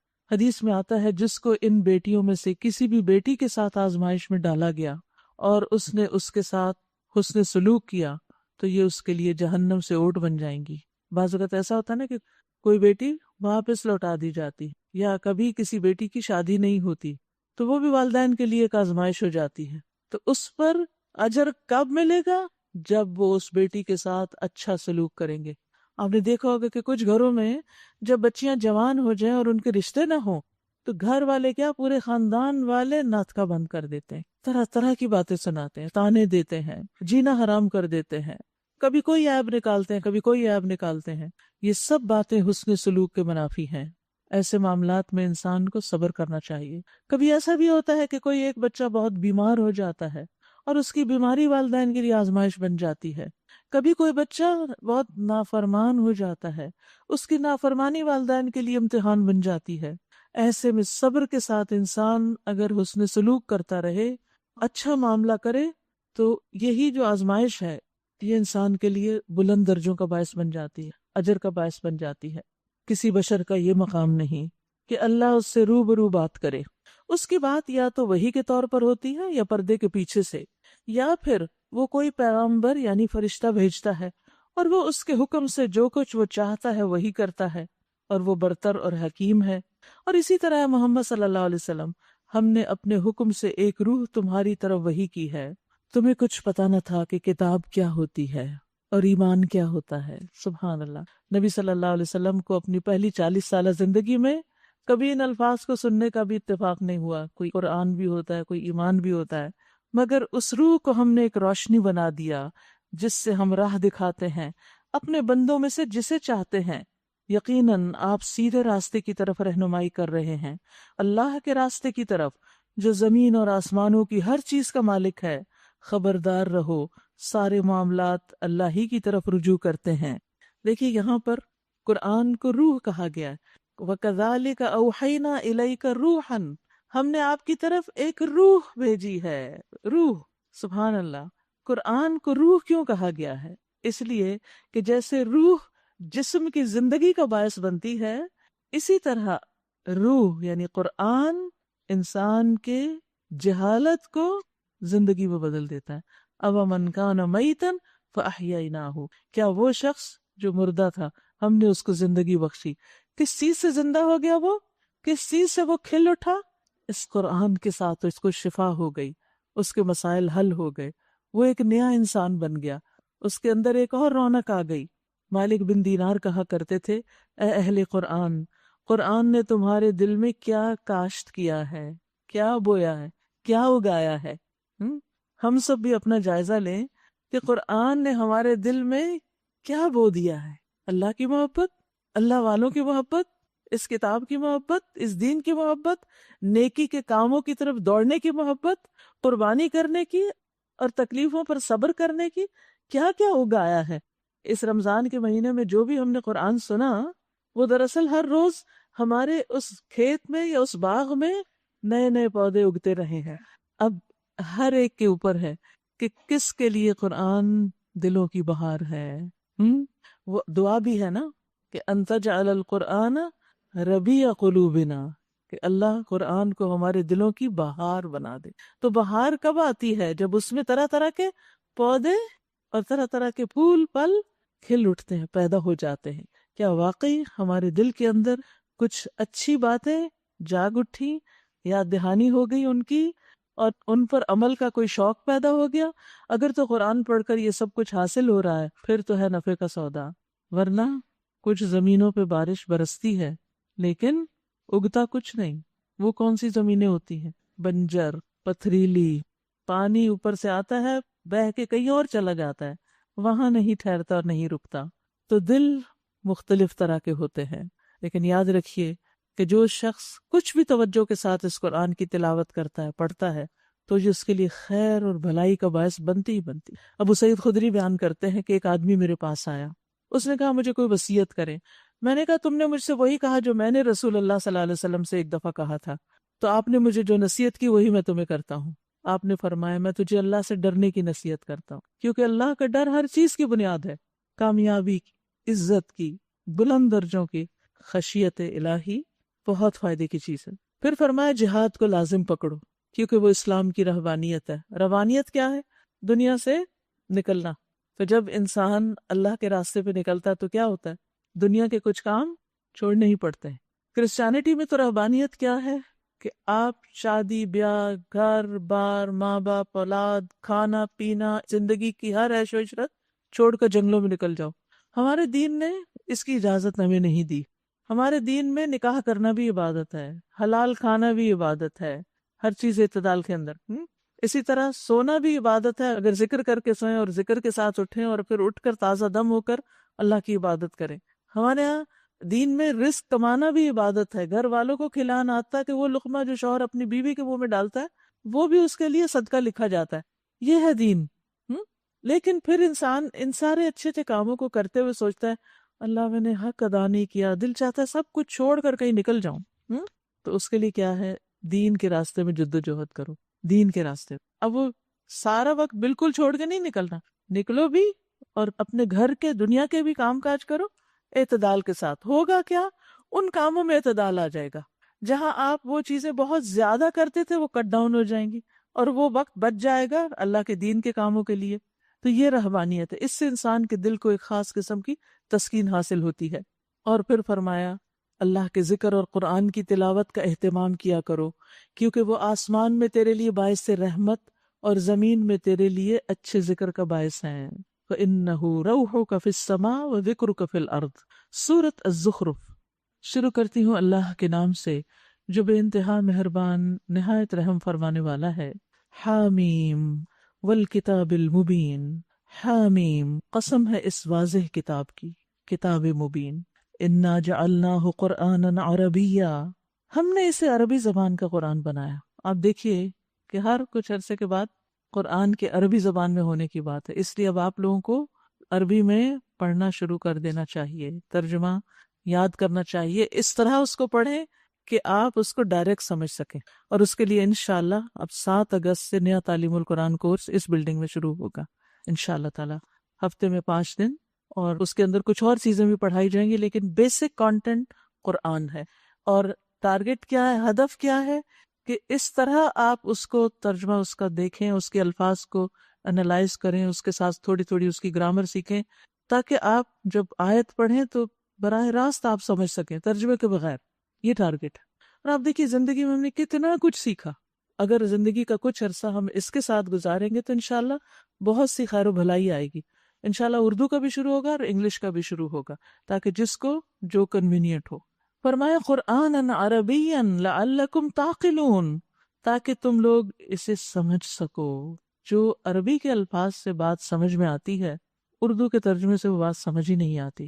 اور جو گہرائی قرآن کے الفاظ کے اندر اس لیے پڑھایا اس طرح جاتا ہے کہ صرف لفظی ترجمہ ہی نہیں ہوتا، بلکہ الفاظ کی ڈیپتھ میں جاتے ہیں، اس کے روٹس میں جاتے ہیں، اور اس کو دیکھتے ہیں کہ یہ لفظ کس کس معنی میں استعمال ہوتا ہے. وَإِنَّهُ فِي أُمِّ الْكِتَابِ، اور در حقیقت یہ ام الکتاب میں ثبت ہے، لدینا جو ہمارے پاس ہے، یعنی لوح محفوظ میں ہے اس کے اصل. لعلی حکیم، بڑی بلند مرتبہ کتاب ہے، حکمت سے لبریز کتاب ہے. یاد رکھیے یہ قرآن اگر اللہ کی کتاب نہ ہوتی تو اس میں اتنی خوبیاں نہیں ہو سکتی تھی، اس کے اندر اتنی خیر و بھلائی اور اتنی برکت نہیں ہو سکتی. اور بھی تو کتابیں ہیں نا دنیا میں بہت سی، اور آپ نے دیکھا ہوگا کہ جو بچے پڑھ رہے ہوتے ہیں، اب مثلا میڈیسن پڑھ رہے ہیں، ذرا جا کر دیکھیں ان کی کتابیں کتنی بڑی بڑی ہوتی، ایک نہیں کئی جو ایک ہی سال میں ان کو پڑھنی ہوتی. ایک ایک سبجیکٹ کے اسائنمنٹ کے لیے کتنا کچھ ان کو پڑھنا پڑتا ہے. لیکن وہ سب علم ایک طرف اور اس کتاب کا علم ایک طرف. آپ جو چاہیں پڑھیں، دنیا کی تعلیم جتنی چاہیں حاصل کریں، لیکن جب تک آپ نے قرآن نہیں پڑھا آپ کا علم ادھورا ہے، کیونکہ یہ قرآن اللہ کی طرف سے آئے ہوئے علم پر مبنی ہے، اور باقی دنیا میں جتنا بھی علم ہے وہ لوگوں کی عقل پر مبنی ہے، وہ لوگوں کے دماغ کی اختراع ہے، ان کے تجربات اور مشاہدات سے ہے. وہ کتابیں انسانوں نے لکھی ہیں، اور یہ انسانوں کے رب کی کتاب ہے، اس کا کلام ہے. اس لیے کچھ بھی کریں اس کے لیے وقت ضرور نکالیں، اور اس کو اپنی سعادت سمجھیں اور اس پر شکر گزار ہوں. آپ دیکھیے انہ فی ام الکتاب، یعنی یہ کتاب مبین جو آپ کے ہاتھوں میں ہے اس وقت، اس کا اصل نسخہ کہاں ہے؟ لوح محفوظ میں ہے. اس میں کوئی تبدیلی نہیں ہو سکتی، کیونکہ وہاں پریزروڈ ہے، اور اسی رب نے اس کو دنیا میں بھی محفوظ کرنے کا ذمہ لے رکھا ہے. اور پھر اس کی 2 صفات یہاں بیان کی گئی، علی حکیم، یعنی علو اپنی ذات کے اعتبار سے بھی کہ وہاں موجود ہے، اور حکیم حکمت سے تو بھری ہوئی ہے. اب کیا ہم تم سے بیزار ہو کر یہ درس نصیحت تمہارے ہاں بھیجنا چھوڑ دیں، صرف اس لیے کہ تم حد سے گزرے ہوئے لوگ ہو؟ یاد رکھیے نبی صلی اللہ علیہ وسلم لوگوں کو قرآن پڑھ کر دعویٰ کرتے تھے، ہر موقع پر وہ لوگوں کو قرآن کی آیات سناتے تھے. ماننے والے مان جاتے، لیکن کچھ لوگ سخت قسم کا ریاکشن ظاہر کرتے. آج الحمدللہ ہم تو بڑے امن میں ہیں، جو نہیں بھی مانتا یا کچھ چند باتیں کرتا ہے وہ اپنے کہیں کرتا ہے اور ختم ہو جاتی ہیں وہ باتیں. ہمیں کوئی رکاوٹ نہیں اس کی تلاوت میں، اس کے پڑھنے میں، اس کے پڑھانے میں، کتنا بھی اللہ کا شکر ادا کرے کم ہے. لیکن نبی صلی اللہ علیہ وسلم کے لیے اس کو لوگوں تک پہنچانا بھی ایک بہت بڑا امتحان تھا. تو اللہ سبحانہ وتعالیٰ فرماتے ہیں کہ ان کی مخالفت کی وجہ سے، ان کی بیزاری کی وجہ سے کیا ہم ان کو اب مزید نہ دیں؟ نہیں، یہ ان کے اوپر نہیں ہے کہ یہ پسند نہیں کرتے قرآن تو ہم قرآن دینا بند کر دیں، یہ تو دیں گے ہی. پہلی گزری ہوئی قوموں میں بھی بارہا ہم نے نبی بھیجے، کبھی ایسا نہیں ہوا کہ کوئی نبی ان کے ہاں آیا ہو اور انہوں نے اس کا مذاق نہ اڑایا ہو. جو لوگ لوگوں سے ڈر کر اس راستے کی طرف نہیں بڑھتے، انہیں یاد رکھنا چاہیے کہ ہر دور میں یہ مخالفتیں ہوتی رہیں. پھر جو لوگ ان سے بدرجہ زیادہ طاقتور تھے انہیں ہم نے ہلاک کر دیا. پچھلی قوموں کی مثالیں گزر چکی ہیں. اگر تم ان لوگوں سے پوچھو کہ زمین اور آسمانوں کو کس نے پیدا کیا، تو یہ خود کہیں گے کہ انہیں اسی زبردست علیم ہستی نے پیدا کیا، وہی نا جس نے تمہارے لیے زمین کو گہوارہ بنا دیا اور اس میں تمہاری خاطر راستے بنا دیے تاکہ تم اپنی منزل مقصود کو پا سکو. والذی نزل من السماء ماء بقدر، جس نے ایک خاص مقدار میں آسمان سے پانی اتارا. سبحان اللہ. یعنی یہ بھی اللہ کی حکمت ہے کہ پانی اس کے اندازے کے مطابق اترتا ہے، ورنہ اگر قوم نوح کی طرح بارش ہو جائے تو ہم کہیں بچ کے جا نہیں سکتے. یعنی بادل آتے ہیں، برستے ہیں، اور پھر ہوا تیز آتی ہے، بادل اڑا کے ادھر ادھر لے جاتی ہے. جتنا ہمیں پانی چاہیے ہوتا ہے وہ ہم پر برستا ہے اور باقی اوروں کو جا ملتا ہے. یہ اللہ کی تقسیم ہے کہ ہر جگہ کی ضرورت کے مطابق پانی اتارا جاتا ہے، جو نہ تو ڈبو دینے والا طوفان بنتا ہے اور نہ ضرورت سے کم ہوتا ہے. مناسب مقدار میں آنے سے ہمارے اور ہمارے مویشیوں اور دیگر جانداروں کی ضرورت پوری کر دیتا ہے، اور اس کے ذریعے سے مردہ زمین کو جلا اٹھایا. اسی طرح ایک روز تم زمین سے برآمد کیے جاؤ گے. آپ نے غور کیا جب بھی بارش اور زمین کے جی اٹھنے کا ذکر ہوتا ہے انسانوں کا بھی ساتھی ہوتا ہے. وہی جس نے یہ تمام جوڑے پیدا کیے اور جس نے تمہارے لیے کشتیوں اور جانوروں کو سواری بنایا تاکہ تم ان کی پشت پر چڑھو، اور جب ان پر بیٹھو تو اپنے رب کا احسان یاد کرو اور کہو وَتَقُولُوا سُبْحَانَ الَّذِي سَخَّرَ لَنَا هَذَا وَمَا كُنَّا لَهُ مُقْرِنِينَ وَإِنَّا إِلَىٰ رَبِّنَا لَمُنْقَلِبُونَ. پاک ہے وہ جس نے ہمارے لیے ان چیزوں کو مسخر کر دیا، ورنہ ہم انہیں قابو میں لانے کی طاقت نہ رکھتے تھے. آپ دیکھیے کتنا بڑا سمندر ہوتا ہے اور کتنی سی کشتی ہوتی، لیکن اللہ سبحانہ وتعالیٰ کس طرح بحفاظت لوگوں کو ایک جگہ سے دوسری جگہ پہنچا دیتا ہے. اور کیا یاد رکھے انسان، اور ایک روز ہمیں اپنے رب کی طرف پلٹنا ہے.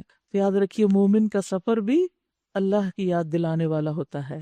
وہ سفر میں غور و فکر کر کے خاص طور پر اس بات کو یاد رکھتا ہے کہ اللہ کی طرف واپس جانا ہے، اپنی موت کو یاد کرتا ہے، موت کے بعد جی اٹھنے کو یاد کرتا ہے. تو یہاں پر ایک طرح سے نصیحت کی جا رہی ہے کہ سواری کرنے والے پہ لازم ہے کہ جب وہ سفر اختیار کرے تو غور و فکر بھی کرے، اور اس سفر سے بڑے سفر کو ذہن میں لائے کہ ایک دن ہمیں اللہ کی طرف لوٹ جانا ہے. انا للہ و انا الیہ راجعون. اور پھر اپنے سفر میں اور سفر سے واپسی پر کوئی ایسا کام نہ کرے جو آخرت کے سفر کو نقصان دینے والا ہو، اس کو مشکل بنانے والا ہو. اسی طرح آپ دیکھیے کہ سفر جائز کاموں کے لیے کرنا چاہیے، ناجائز کاموں کے لیے نہیں. کسی حرام تعلق کی سیٹسفیکشن کے لیے، کوئی حرام کام کرنے کے لیے، اس کے لیے نہیں. اور پھر سفر سے اپنی عام روزمرہ زندگی میں رہن سہن کا بھی سبق سیکھنا چاہیے. وہ کیا کہ اس دنیا میں بھی ہم ایک مسافر ہی ہیں. عبداللہ بن عمر کہتے ہیں کہ نبی صلی اللہ علیہ وسلم نے میرا کندھا پکڑ کر کہا تم دنیا میں ایسے رہو جیسے اجنبی رہتے ہیں یا اس کو عبور کرنے والے. نبی صلی اللہ علیہ وسلم نے فرمایا تمہارے لیے دنیا سے اتنا کافی ہے جتنا کہ مسافر کا زاد راہ ہوتا ہے، یعنی ضرورت کا سامان ہونا چاہیے. آپ نے فرمایا تم میں سے ہر ایک کو دنیا میں ایک خادم اور ایک سواری کافی ہونی چاہیے. جی پھر کام کم ہو جائیں گے نا. یہ سب کچھ جانتے اور مانتے ہوئے بھی ان لوگوں نے اس کے بندوں میں سے بعض کو اس کا جز بنا ڈالا. حقیقت یہ ہے کہ انسان کھلا احسان فراموش ہے. کیا اللہ نے اپنی مخلوق میں سے اپنے لیے بیٹیاں انتخاب کی اور تمہیں بیٹوں سے نوازا؟ اور حال یہ ہے کہ جس اولاد کو یہ لوگ رحمان کی طرف منسوب کرتے ہیں اس کی ولادت کی خوشخبری جب ان میں سے کسی کو دی جاتی ہے تو اس کے منہ پہ سیاہی چھا جاتی ہے. یعنی بیٹی کی خبر سن کے پریشان ہو جاتے ہیں اور وہ غم سے بھر جاتا ہے. کیا اللہ کے حصے میں وہ اولاد آئی جو زیوروں میں پالی جاتی ہے اور بحث و حجت میں اپنا مدعا پوری طرح واضح نہیں کر سکتی؟ انہوں نے فرشتوں کو جو رحمان کے خاص بندے ہیں عورتیں قرار دے دیا، اللہ کی بیٹیاں قرار دے دیا. کیا ان کے جسم کی ساخت انہوں نے دیکھی ہے؟ ان کی گواہی لکھ لی جائے گی اور انہیں اس کی جواب دہی کرنی ہوگی. یہ کہتے ہیں کہ اگر رحمان چاہتا تو ہم ان کی عبادت نہ کرتے، نہ تو ہم کبھی ان کو پوچھتے. یہ اس معاملے کی حقیقت کو قطعی نہیں جانتے، محض تیر تکے لڑاتے ہیں. کیا ہم نے اس سے پہلے کوئی کتاب ان کو دی تھی جس کی سند یہ اپنے پاس رکھتے ہوں، یعنی اس کام پر، ملائکہ کو اللہ کی بیٹیاں بنانے پر؟ نہیں، بلکہ یہ کہتے ہیں کہ ہم نے اپنے باپ دادا کو ایک طریقے پر پایا ہے اور ہم انہی کے نقش قدم پر چل رہے ہیں. اسی طرح تم سے پہلے جس بستی میں بھی ہم نے کوئی نذیر بھیجا اس کے کھاتے پیتے لوگوں نے یہی کہا کہ ہم نے اپنے باپ دادا کو ایک طریقے پر پایا ہے اور ہم انہی کے نقش قدم کی پیروی کر رہے ہیں. ہر نبی نے ان سے پوچھا کیا تم اس ڈگر پر چلے جاؤ گے، یعنی یہی کچھ کرتے جاؤ گے؟ خواہ میں اس راستے سے زیادہ صحیح راستہ تمہیں بتاؤں جس پر تم نے اپنے باپ دادا کو پایا، انہوں نے سارے رسولوں کو یہی جواب دیا کہ جس دین کی طرف بلانے کے لیے تم بھیجے گئے ہو ہم اس کے انکاری ہیں۔ آخر کار ہم نے ان کی خبر لے ڈالی، اور دیکھ لو کہ جھٹلانے والوں کا انجام کیا ہوا۔ یاد کرو وہ وقت جب ابراہیم علیہ السلام نے اپنے باپ اور اپنی قوم سے کہا تھا، تم جن کی بندگی کرتے ہو میرا ان سے کوئی تعلق نہیں، میرا تعلق صرف اس سے ہے جس نے مجھے پیدا کیا، وہی میری رہنمائی کرے گا۔ اور ابراہیم یہی کلمہ اپنے پیچھے اپنی اولاد میں چھوڑ گیا، یعنی کلمہ لا الہ الا اللہ، ووصى بها ابراہیم بنیہ ویعقوب، سورۃ البقرہ میں آتا ہے، تاکہ وہ اس کی طرف رجوع کریں۔ اس کے باوجود جب یہ لوگ دوسروں کی بندگی کرنے لگے تو میں نے ان کو مٹا نہیں دیا، بلکہ میں انہیں اور ان کے باپ دادا کو متاع حیات دیتا رہا، ان کے شرک اور گناہوں کے باوجود ان کو زندہ رکھا، ان کی نسل چلاتا رہا، یہاں تک کہ ان کے پاس حق اور کھول کھول کر بیان کرنے والا رسول آ گیا۔ مگر جب وہ حق ان کے پاس آیا تو انہوں نے کہہ دیا کہ یہ تو جادو ہے، اور ہم اس کو ماننے سے انکار کرتے ہیں۔ کہتے ہیں یہ قرآن دونوں شہروں کے بڑے آدمیوں میں سے کسی پر کیوں نہ نازل کیا گیا؟ کیا تیرے رب کی رحمت یہ لوگ تقسیم کرتے ہیں؟ دنیا کی زندگی میں ان کی گزر بسر کے ذرائع تو ہم نے ان کے درمیان تقسیم کیے ہیں، یعنی دنیا میں جو کچھ انسان کو چاہیے اس کی تقسیم ہو، یعنی رزق کی تقسیم یا نبوت کی، ان سب کا انتظام اللہ ہی کے ہاتھ میں ہے۔ اور ان میں سے کچھ لوگوں کو دوسرے لوگوں پر ہم نے بدرجہ فوقیت دی ہے تاکہ یہ ایک دوسرے سے خدمت لیں، اور تیرے رب کی رحمت اس دولت سے زیادہ قیمتی ہے جو ان کے رئیس سمیٹ رہے ہیں۔ یہاں اللہ سبحانہ تعالیٰ نے ایک خاص چیز کی طرف توجہ دلائی کہ ہم نے بندوں کے درمیان یہ فرق کیوں رکھا ہے، کسی کو زیادہ دولت دی، کسی کو کم دی، کسی کو مالک بنا دیا، آقا بنا دیا، اور کسی کو غلام بنا دیا، کوئی خادم ہے کوئی مخدوم ہے، اور پھر ہر انسان کی صلاحیت فرق ہے۔ یہ فرق کیوں رکھا؟ اس کی وجہ یہ ہے کہ اس میں بھی اللہ کی حکمت ہے۔ اس کی وجہ یہ ہے کہ لیتخذ بعضهم بعضا سخریا، تاکہ ایک دوسرے سے کام لیں، خدمت لیں۔ اب مثلاً جس کے پاس زیادہ مال ہے اس کے اوپر کیا ذمہ داری ڈالی گئی کہ وہ اپنے مال کا ایک حصہ ان کی طرف لوٹا دے جن کے پاس نہیں۔ جن کے پاس مال نہیں ان کے اوپر کیا ذمہ داری ڈالی کہ وہ ان کے لیے کام کریں۔ تو اللہ تعالیٰ نے کچھ لوگوں کو کسی کام لگا دیا، وہ مال کمانے میں لگے ہوئے، کما کے دوسروں پہ خرچ کرتے ہیں، اور دوسرے کچھ اور طرح کے کام کرتے ہیں۔ تو یہ تقسیم اللہ ہی کی ہے تاکہ دنیا کا نظام چلتا رہے۔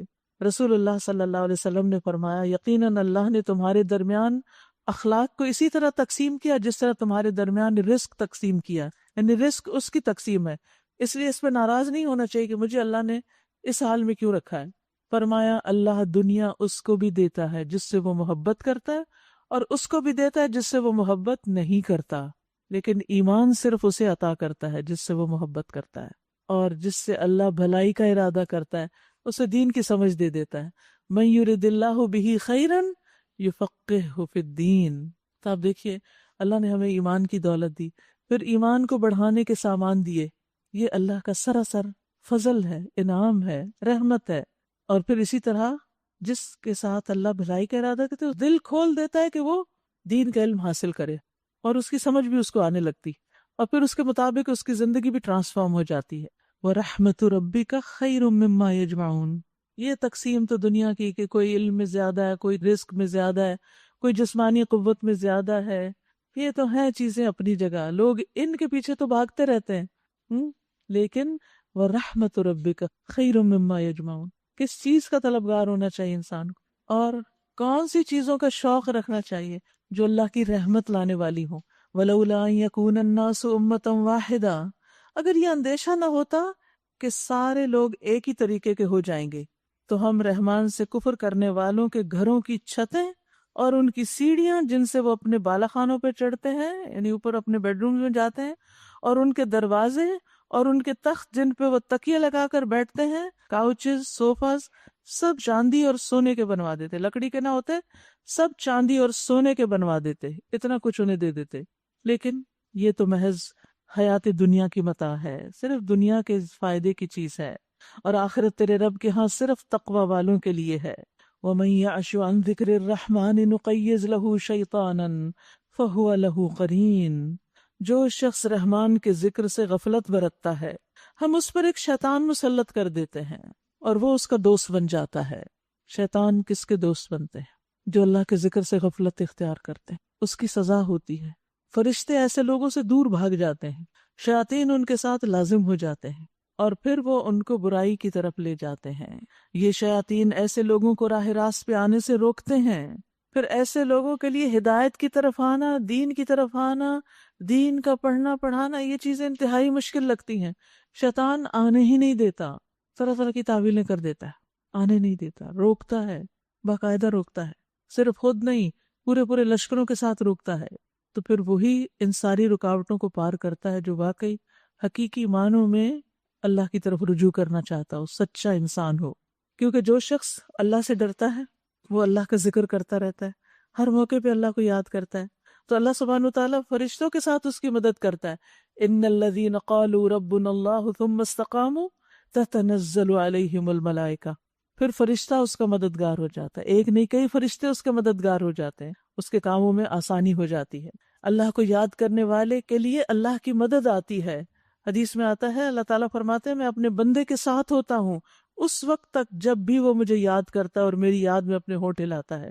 پھر اسی طرح اس ذکر سے فرشتوں کا ساتھ ملتا ہے، یعنی ایسی محفلوں پر ایسے لوگوں پر فرشتے گھیرا ڈال لیتے ہیں، جب وہ ان کی طرف جا رہے ہوتے ہیں تو راستے میں اپنے پر بچھاتے ہیں، رحمت ان کو ڈھانپ لیتی ہے، سکینت ان پہ اترتی ہے، اور اللہ تعالیٰ اپنے پاس والوں کے پاس ان کا ذکر فرماتے ہیں۔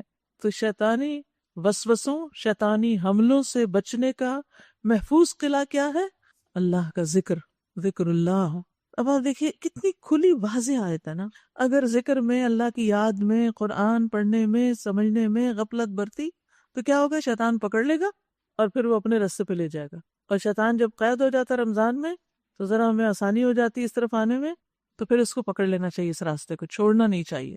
اور وہ اپنی جگہ یہ سمجھتے ہیں کہ ہم ٹھیک جا رہے ہیں، استغفر اللہ، یعنی انسان غلط کرے اور پھر اپنے کام کو اچھا بھی سمجھے۔ یعنی بہت دفعہ جو لوگ غلط راستے پہ ہوتے ہیں، غفلت اختیار کیے ہوتے ہیں، اگر آپ ان سے پوچھیں تو وہ اپنے کاموں میں جو وہ کر رہے تھے بہت کانفیڈنٹ ہوتے ہیں کہ ہم جو کچھ کر رہے ہیں بالکل ٹھیک ہے، پاگل تو تم لوگ ہو جو سارا سارا دن کچھ اور ہی کر رہے ہو، پڑھ ہی رہے ہو۔ آخر کار جب یہ شخص ہمارے ہاں پہنچے گا تو اپنے شیطان سے کہے گا، یعنی وہ جس کو دوست بنایا ہوا تھا نا اور ہر اس کی بات پہ وہ چل رہا تھا، کاش میرے اور تیرے درمیان مشرق اور مغرب کا فاصلہ ہوتا، تو اتنا دور ہوتا مجھ سے، تو بدترین ساتھی نکلا۔ یعنی وہ جو ابھی چھپ کے پیچھا کر رہا ہے نا، وہ قیامت کے دن سامنے آ جائے گا اور انسان اس کو لعن طعن کرے گا۔ اور اسی طرح انسانوں میں سے بھی ایسے دوست جو شیطان کے تسلط میں ہوتے ہیں، ان سے بھی انسان قیامت کے دن جھگڑے گا، تم لوگوں نے مجھے گمراہ کر دیا۔ اس وقت ان لوگوں سے کہا جائے گا کہ جب تم ظلم کر چکے تو آج یہ بات تمہارے لیے کچھ بھی فائدہ مند نہیں کہ تم اور تمہارے شیاطین عذاب میں مشترک ہیں۔ اب کیا ہے نبی صلی اللہ علیہ وسلم، آپ بہروں کو سنائیں گے یا اندھوں اور سری گمراہی میں پڑے ہوئے لوگوں کو ان کو راستہ دکھائیں گے؟ اب تو ہمیں ان کو سزا دینی ہے، خواہ آپ کو دنیا سے اٹھا لیں یا آپ کو آنکھوں سے ان کا وہ انجام دکھا دیں جس کا ہم ان سے وعدہ کر رہے ہیں۔ ہمیں ان پر پوری قدرت حاصل ہے، تم بہرحال اس کتاب کو مضبوطی سے تھامے رہو جو وحی کے ذریعے آپ کے پاس بھیجی گئی ہے، یقیناً آپ سیدھے راستے پر ہیں۔ کس کو کہا جا رہا ہے؟ فَاسْتَمْسِكْ بِالَّذِي أُوحِيَ إِلَيْكَ إِنَّكَ عَلَىٰ صِرَاطٍ مُسْتَقِيمٍ۔ نبی صلی اللہ علیہ وسلم کو حکم ہے کہ اس کتاب کو مضبوط تھامو، تو پھر ہمارے لیے کیا حکم ہے کہ صرف رمضان کی حد تک نہیں، بعد میں بھی انشاءاللہ۔ حقیقت یہ ہے کہ یہ کتاب تمہارے لیے اور تمہاری قوم کے لیے ایک بہت بڑا شرف ہے، بڑی عزت کی بات ہے، اور عنقریب تم لوگوں کو اس کی جواب دہی کرنی ہوگی۔ یعنی کسی بھی قوم اور کسی بھی شخص کی اس سے بڑی خوش قسمتی نہیں ہو سکتی کہ اللہ نے اپنی کتاب نازل کرنے کے لیے اس کا انتخاب کیا ہے۔ اسی طرح کسی شخص کی اس سے بڑی خوش قسمتی نہیں ہو سکتی کہ وہ اس کتاب کو پڑھنے پڑھانے میں لگ جائے، اس میں مصروف ہو جائے۔ لیکن ہم ان باتوں کو خوش قسمتی کی علامت ہی نہیں سمجھتے۔ یہاں اللہ تعالیٰ فرماتے ہیں اِنَّهُ لَذِكْرٌ لَكَ وَلِقَوْمِكَ، یہ تو تمہارے اور تمہاری قوم کے ذکر کا باعث ہے، شرف کا باعث ہے، اور عنقریب تم لوگوں کو اس کی جواب دہی کرنی ہوگی، یعنی اس نعمت کے بارے میں پوچھا جائے گا کہ اس نعمت کو پا کر کیا کیا۔ تم سے پہلے ہم نے جتنے رسول بھی بھیجے ان سب سے پوچھ دیکھو، کیا ہم نے رحمان کے سوا کچھ دوسرے معبود بھی مقرر کیے تھے کہ ان کی بندگی کی جائے؟ ہم نے موسیٰ علیہ السلام کو اپنی نشانیوں کے ساتھ فرعون اور اس کے آیان سلطنت کے پاس بھیجا، اور اس نے جا کر کہا میں رب العالمین کا رسول ہوں۔ پھر جب اس نے ہماری نشانیاں ان کے سامنے پیش کی تو وہ ٹھٹھے مارنے لگے۔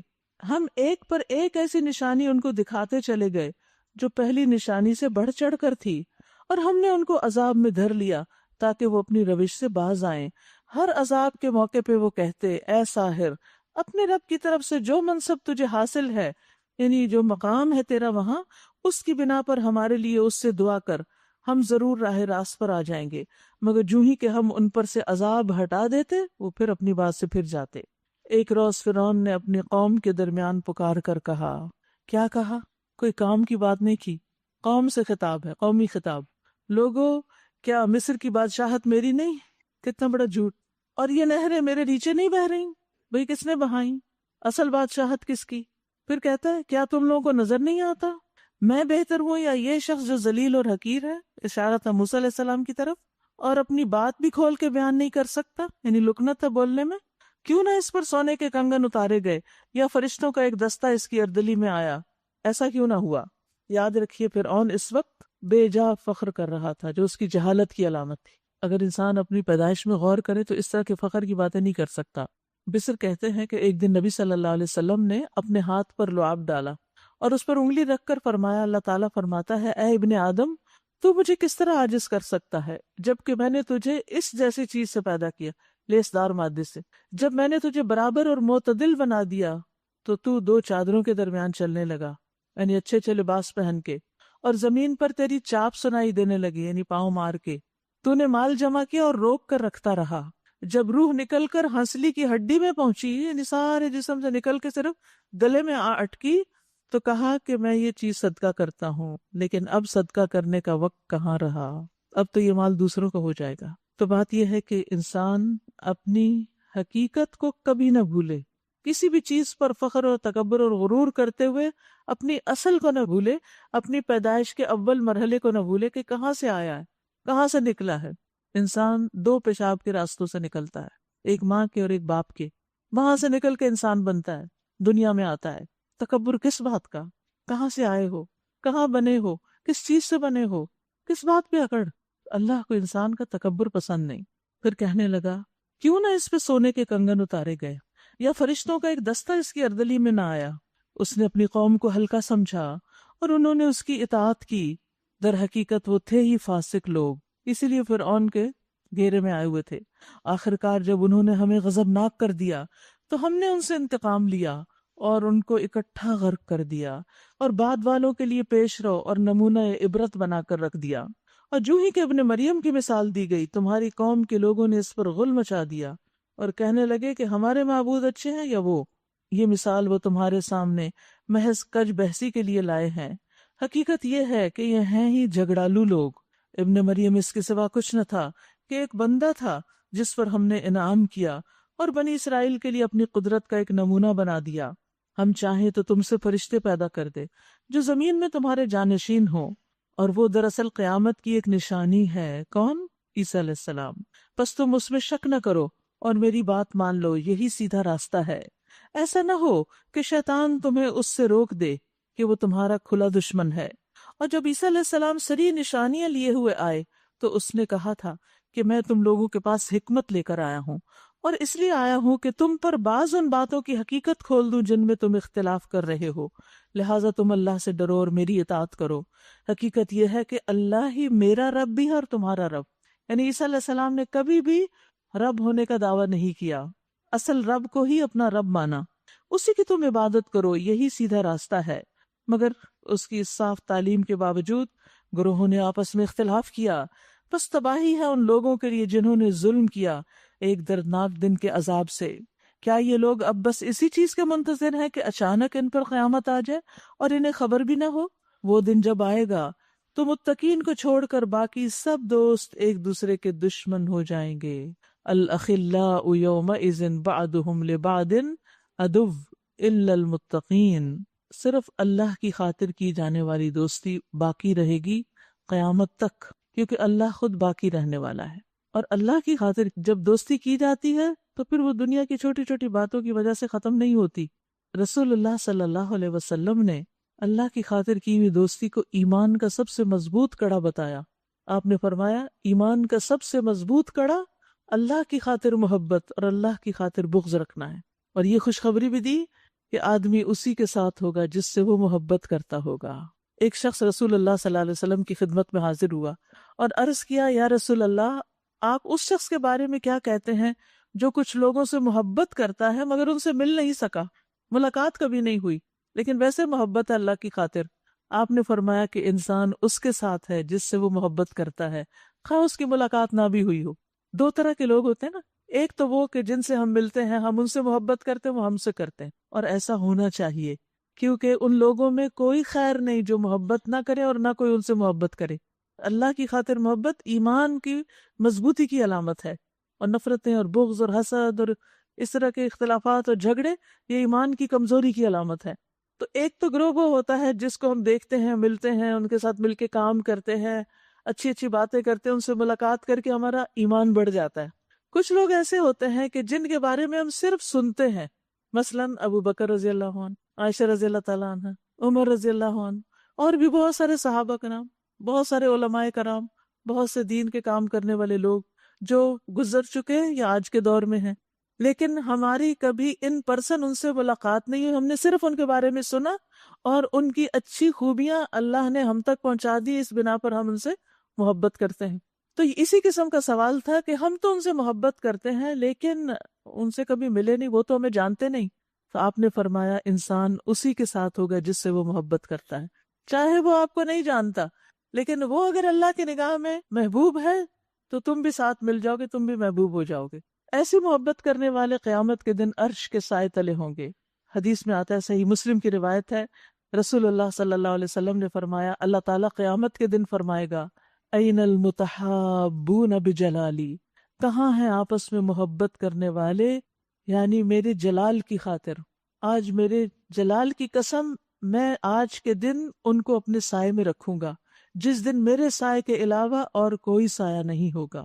یعنی وہ دھوپ کی جو گرمی اور شدت ہوگی وہ ان کو نہیں ستائے گی. یہ نور کے ممبروں پر ہوں گے. ابو مسلم خولانی کہتے ہیں، میں نے معاذ رضی اللہ عنہ سے ایک دفعہ کہا، میں اللہ کی خاطر آپ سے محبت کرتا ہوں. تو انہوں نے مجھے اپنی طرف کھینچا اور کہا، تم نے کیا کہا؟ میں نے کہا، میں اللہ کی خاطر آپ سے محبت کرتا ہوں. تو انہوں نے کہا، میں نے رسول اللہ صلی اللہ علیہ وسلم کو فرماتے ہوئے سنا، آپ اپنے رب سے روایت کرتے ہیں کہ اللہ کی خاطر محبت کرنے والے نور کے ممبروں پر رونق افروز ہوں گے. قیامت کے دن بھی ان کی نشستیں بڑی خوبصورت ہوں گی، عرش کے سائے تلے ہوں گے جس دن کوئی سایہ نہ ہوگا اللہ کے سائے کے سوا. کہتے ہیں، میں وہاں سے نکل کر عبادہ بن صامت کے پاس آیا اور معاذ بن جبل والی حدیث بیان کی کہ وہ یہ کہہ رہے ہیں. انہوں نے کہا، میں نے رسول اللہ صلی اللہ علیہ وسلم کو اپنے رب عز و جل سے روایت کرتے ہوئے سنا کہ میری محبت ان لوگوں کے لیے طے شدہ ہے جو میری وجہ سے ایک دوسرے سے محبت کرتے ہیں. میری محبت ان لوگوں کے لیے طے شدہ ہے جو میری وجہ سے ایک دوسرے پر خرچ کرتے ہیں. میری محبت ان لوگوں کے لیے طے شدہ ہے جو میری وجہ سے ایک دوسرے سے ملاقات کرتے ہیں. اور اللہ کی خاطر محبت کرنے والے نور کے ممبروں پر ہوں گے، عرش کے سائے کے نیچے ہوں گے جس دن اس سائے کے سوا کوئی سایہ نہ ہوگا. تو انہوں نے بھی ایک اور حدیث سنا دی جو اسی معنی کی تھی. اصل میں ہم سمجھتے ہیں محبت بڑی آسان چیز ہے، اور اللہ کی خاطر محبت آسان ہے. اتنی آسان نہیں. جو اللہ کی خاطر محبت کرتا ہے نا، وہ دوسرے کی صرف ایمان اور اس کی نیکی کی وجہ سے اس سے محبت کرتا ہے. کسی دنیاوی فائدے کی خاطر نہیں کرتا اس سے محبت، کسی لالچ میں نہیں کرتا، حتیٰ کہ وہ اس وجہ سے بھی نہیں کرتا کہ یہ میری بہت عزت کرتا ہے تو میں اس سے محبت کروں، یا میری بہت خدمت کرتا ہے تو اس لیے میں اس سے محبت کروں. نہیں، وہ اس لیے کرتا ہے کہ اس سے میرے ایمان میں اضافہ ہوتا ہے، مجھے اس کو دیکھ کر اللہ کی یاد آتی ہے. اور پھر انسان ایسے لوگوں کی کمی کوتاہی کو بھی معاف کر دیتا ہے. اور یاد رکھیے، کوئی شخص مومن ہو نہیں سکتا جب تک کہ وہ مومن سے محبت نہ کرے. یہ ایمان کی علامت، محبت ایمان کی علامت ہے. آپ نے فرمایا نا، تم اس وقت تک جنت میں نہیں جا سکتے جب تک تم ایمان نہ لاؤ، اور ایمان نہیں لا سکتے جب تک کہ تم آپس میں محبت نہ کرو.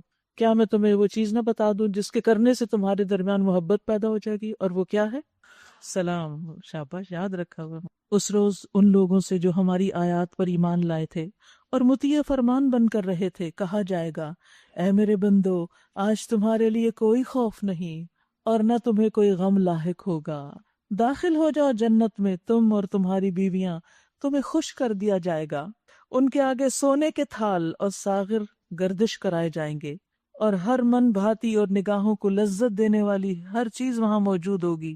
ان سے کہا جائے گا تم اب یہاں ہمیشہ رہو گے، تم اس جنت کے وارث اپنے ان اعمال کی وجہ سے ہوئے ہو جو تم دنیا میں کرتے تھے۔ نیک اعمال، نیک اعمال کہاں سے پتہ چلتے ہیں؟ قرآن سے، سنت سے۔ تمہارے لیے یہاں کثرت سے پھل موجود ہیں جنہیں تم کھاؤ گے۔ رہے مجرمین تو وہ ہمیشہ جہنم کے عذاب میں مبتلا رہیں گے، کبھی ان کے عذاب میں کمی نہ ہوگی اور وہ اس میں مایوس پڑے ہوں گے۔ ان پر ہم نے ظلم نہیں کیا بلکہ وہ خود ہی اپنے اوپر ظلم کرتے رہے۔ وہ پکاریں گے اے مالک، جہنم کے دروازے کو پکاریں گے، تیرا رب ہمارا کام ہی تمام کر دے تو یہی اچھا ہے۔ وہ جواب دے گا تم یوں ہی پڑے رہو گے، ہم تمہارے پاس حق لے کر آئے تھے مگر تم میں سے اکثریت کو حق ہی ناگوار تھا، ناپسند تھا۔ کیا ان لوگوں نے کوئی اقدام کرنے کا فیصلہ کر لیا ہے؟ اچھا تو ہم بھی پھر ایک فیصلہ کیے دیتے ہیں۔ کیا انہوں نے یہ سمجھ رکھا ہے کہ ہم ان کی راز کی باتیں اور ان کی سرگوشیاں سنتے نہیں ہیں؟ ہم سب کچھ سن رہے ہیں اور ہمارے فرشتے ان کے پاس ہی لکھ رہے ہیں۔ ان سے کہو اگر واقعی رحمان کی کوئی اولاد ہوتی تو سب سے پہلے عبادت کرنے والا میں ہوتا۔ پاک ہے آسمانوں اور زمین کا فرما روا، رب العرش، عرش کا رب، ان ساری باتوں سے جو یہ لوگ اس کی طرف منسوب کرتے ہیں۔ اچھا انہیں اپنے باطل خیالات میں غرق اور اپنے کھیل میں منہمک رہنے دو، یہاں تک کہ وہ اپنا وہ دن دیکھ لیں جس کا انہیں خوف دلایا جا رہا ہے۔ وہی ایک آسمان میں بھی الہ ہے اور زمین میں بھی وہی الہ ہے، اور وہی حکیم و علیم ہے۔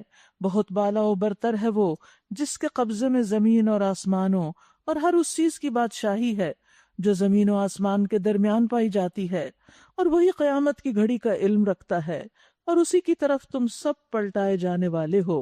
اس کو چھوڑ کر یہ لوگ جنہیں پکارتے ہیں وہ کسی شفاعت کا اختیار نہیں رکھتے الا یہ کہ کوئی علم کی بنا پر حق کی شہادت دے۔ اور اگر تم ان سے پوچھو کہ انہیں کس نے پیدا کیا تو یہ خود کہیں گے کہ اللہ نے، پھر کہاں سے یہ دھوکہ کھا رہے ہیں؟ قسم ہے رسول کے اس قول کی کہ اے رب یہ وہ لوگ ہیں جو مان کر نہیں دیتے۔ اچھا اے نبی ان سے درگزر کیجئے اور کہہ دیجئے کہ سلام، وقل سلام فسوف یعلمون، ان قریب انہیں معلوم ہو جائے گا۔ یعنی ان کی باتوں کی پرواہ نہ کیجئے، سلام کر کے ان سے الگ ہو جائیے اور انہیں جلد پتہ چل جائے گا کہ ان کا انجام کیا ہوتا ہے۔ سورۃ الدخان شروع کرتی ہوں اللہ کے نام سے جو بے انتہا مہربان نہایت رحم فرمانے والا ہے۔ حامیم والکتاب المبین، حامیم قسم ہے اس کتاب مبین کی، کتاب روشن کی، کہ ہم نے اسے ایک بڑی خیر و برکت والی رات میں نازل کیا ہے۔ اشارہ ہے لیلۃ القدر کی طرف۔ یاد رکھیے جو لیلۃ القدر سے محروم رہا وہ ہر خیر سے محروم رہے گا۔ اور لیلۃ القدر کو بھی اتنی بڑی قدر کیوں ملی؟ اس قرآن کی وجہ سے۔ سوچئے پھر یہ قرآن کتنی بڑی عظمت والی کتاب، کتنی برکتوں والی کتاب ہے، خیر ہی خیر ہے اس کے ساتھ تعلق رکھنے میں۔ اور یہ نزول کیا ہے؟ یعنی اس رات یا تو آپ پر نزول شروع ہوا یا لوح محفوظ سے بیت العزت پر، اور پھر 23 سال میں آہستہ آہستہ آپ کی طرف آتا رہا۔ کیوں اتارا یہ قرآن؟ کیونکہ ہم لوگوں کو متنبہ کرنے کا ارادہ رکھتے تھے۔ یہ وہ رات تھی جس میں ہر معاملے کا حکیمانہ فیصلہ ہمارے حکم سے صادر کیا جاتا ہے، یعنی تقدیر کے فیصلے بھی اس رات میں نافذ ہوتے ہیں، یعنی دے دیے جاتے ہیں۔ ہم ایک رسول بھیجنے والے تھے تیرے رب کی رحمت کے طور پر، یقیناً وہی سب کچھ سننے اور جاننے والا ہے۔ یاد رکھیے اسی کتاب کے ملنے سے آپ کو رسالت ملی، یعنی سب سے پہلی وہی آئی تھی آپ پر کہ آپ رسول ڈکلیئر کیے گئے۔ وہی سب کچھ سننے اور جاننے والا ہے۔ یاد رکھیے اس رات میں جہاں قرآن مجید نازل ہوا وہاں سال بھر میں ہونے والے تمام کام فرشتوں کے سپرد کر دیے جاتے ہیں۔ اس کو تقدیر سنوی کہا جاتا ہے، سالانہ تقدیر۔ یاد رکھیے ہر چیز کی تقدیر ہے، حتیٰ کہ فہم و فراست جو ہے اور انسان کی بے بسی وہ بھی تقدیر سے وابستہ ہے۔ طاؤس کہتے ہیں میں نے رسول اللہ صلی اللہ علیہ وسلم کے بہت سے صحابہ سے ملاقات کی اور وہ کہتے تھے کہ ہر چیز تقدیر سے وابستہ ہے، اور تقدیر پر ایمان کے بغیر ایمان مکمل ہی نہیں ہوتا، اور اس بارے میں شک و شبہ ایمان کو ضائع کرنے والا ہے۔ اچھا بعض لوگوں نے اس رات کو شعبان کی 15ویں رات قرار دینے کی کوشش کی، حالانکہ قرآن شعبان میں نہیں نازل ہوا، رمضان میں نازل ہوا۔ شہر رمضان الذی انزل فیہ القرآن، اور یہ رات رمضان کے آخری عشرے کی راتوں میں سے ہے، نہ کہ شعبان کی 15ویں۔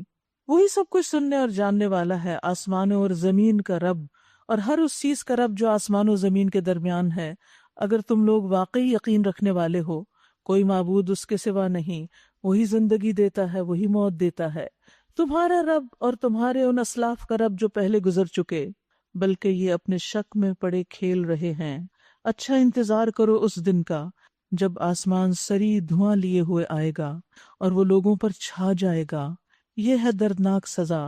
اب کہتے ہیں کہ پروردگار ہم پر سے یہ عذاب ٹال دے، ہم ایمان لاتے ہیں۔ ان کی غفلت کہاں دور ہوتی ہے، ان کا حال تو یہ ہے کہ ان کے پاس رسول مبین آ گیا، پھر بھی اس کی طرف متوجہ نہ ہوئے اور کہا یہ تو سکھایا پڑھایا باولا ہے، مجنون ہے، ہم ذرا عذاب ہٹائے دیتے ہیں، تم لوگ پھر وہی کچھ کرو گے جو پہلے کر رہے تھے۔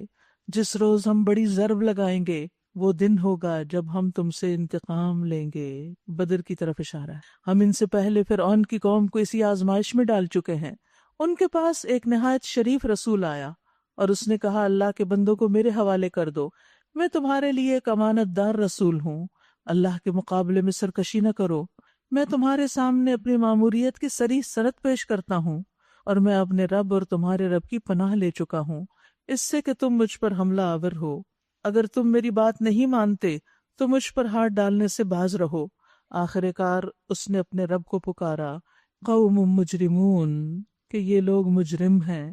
جواب دیا گیا اچھا تو راتوں رات میرے بندوں کو لے کر چل پڑو، تم لوگوں کا پیچھا کیا جائے گا، سمندر کو اس کے حال پر کھلا چھوڑ دو، یہ سارا لشکر غرق ہونے والا ہے۔ کتنے ہی باغ اور چشمے اور کھیت اور شاندار محلات جو وہ چھوڑ گئے، سب پیچھے رہ گیا۔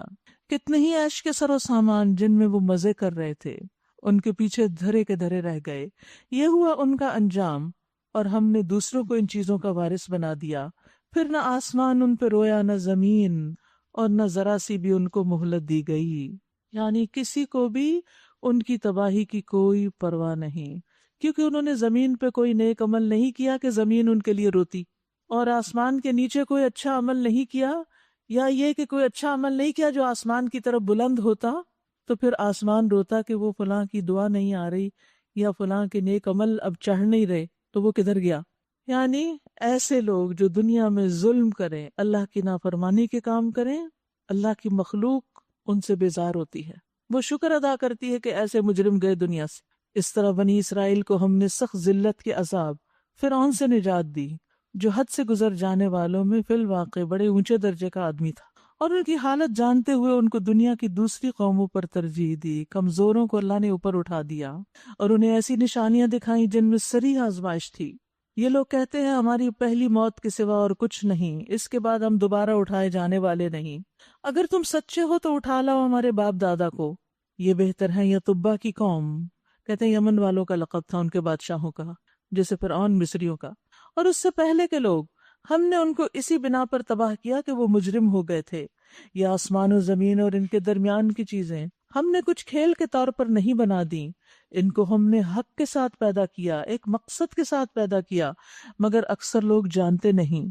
ان سب کے اٹھائے جانے کے لیے طے شدہ فیصلے کا دن ہے، وہ دن جب کوئی عزیز قریب کسی عزیز قریب کے کچھ کام نہ آئے گا، اور نہ کہیں سے انہیں کوئی مدد پہنچے گی، سوائے اس کے کہ اللہ ہی کسی پر رحم کرے، وہ زبردست اور رحیم ہے۔ ان شجرۃ الزقوم طعام الاثیم کالمہل یغلی فی البطون، زقوم کا درخت گناہگاروں کا کھانا ہوگا، تیل کی تلچھٹ جیسا، پیٹ میں اس طرح جوش کھائے گا جیسے کھولتا ہوا پانی جوش کھاتا ہے۔ پکڑو اسے اور رگیدتے ہوئے لے جاؤ اس کو جہنم کے بیچوں بیچ، اور انڈیل دو اس کے سر پہ کھولتے پانی کا عذاب، چکھو اس کا مزہ، بڑا زبردست عزت دار آدمی ہے تو۔ یہ وہی چیز ہے جس کے آنے میں تم لوگ شک رکھتے تھے۔ اس کے برعکس ان المتقین فی مقام امین، متقی لوگ امن کی جگہ میں ہوں گے، باغوں اور چشموں میں حریر و دیبا کے لباس پہنے آمنے سامنے بیٹھے ہوں گے، یہ ہوگی ان کی شان، اور ہم گوری گوری آہو چشم عورتیں ان سے بیاہ دیں گے۔ وہاں وہ اطمینان سے ہر طرح کی لذیذ چیزیں طلب کریں گے، وہاں موت کا مزہ وہ کبھی نہ چکھیں گے، مگر بس وہ موت جو دنیا میں آ چکی سو آ چکی۔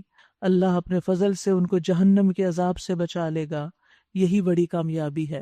یہاں آپ دیکھیے امین اور آمنین دو صفات استعمال ہوئی ہیں جنت کے سلسلے میں. امن، پیس، کسی بھی جگہ کے اچھے ہونے کی سب سے بڑی شرط ہے. زمین کا کوئی گوشہ جہاں پر امن و امان ہو وہ سب سے بہترین جگہ ہے. سیکیورٹی بہت اچھی. آج بھی آپ دیکھیں جن علاقوں کی سیکیورٹی اچھی ہوتی ہے وہاں پرائسز بھی اچھی ہوتی ہیں. کیونکہ کہیں پر بھی انسان رہائش جب اختیار کرتا ہے تو سب سے پہلے امن چاہتا ہے کہ امن والی جگہ ہو، خوف سے سلامتی ہو، اور انسان اپنی رہائش گاہ، اپنا گھر وہاں تلاش کرتا ہے جہاں امن و اطمینان ہو. تو اسی وجہ سے پھر اس کو اپنے آس پاس موجود نعمتوں کا احساس بھی ہوتا ہے، ورنہ تو پریشانی ہی لگی رہتی کہ پتہ نہیں کس وقت کیا چھن جائے. جنتی لوگ وہاں پر امن میں ہوں گے. پھر آپ دیکھیے یہاں پھلوں کی جو بات کی، جنت کے پھلوں کی خوبی بھی یہی ہوگی کہ وہ بھی امن والے ہوں گے اور امن سے کھا رہے ہوں گے بے فکر ہو کے. دنیا میں جب آپ کوئی خاص پھل کھانے لگتے ہیں تو کیا کرتے ہیں؟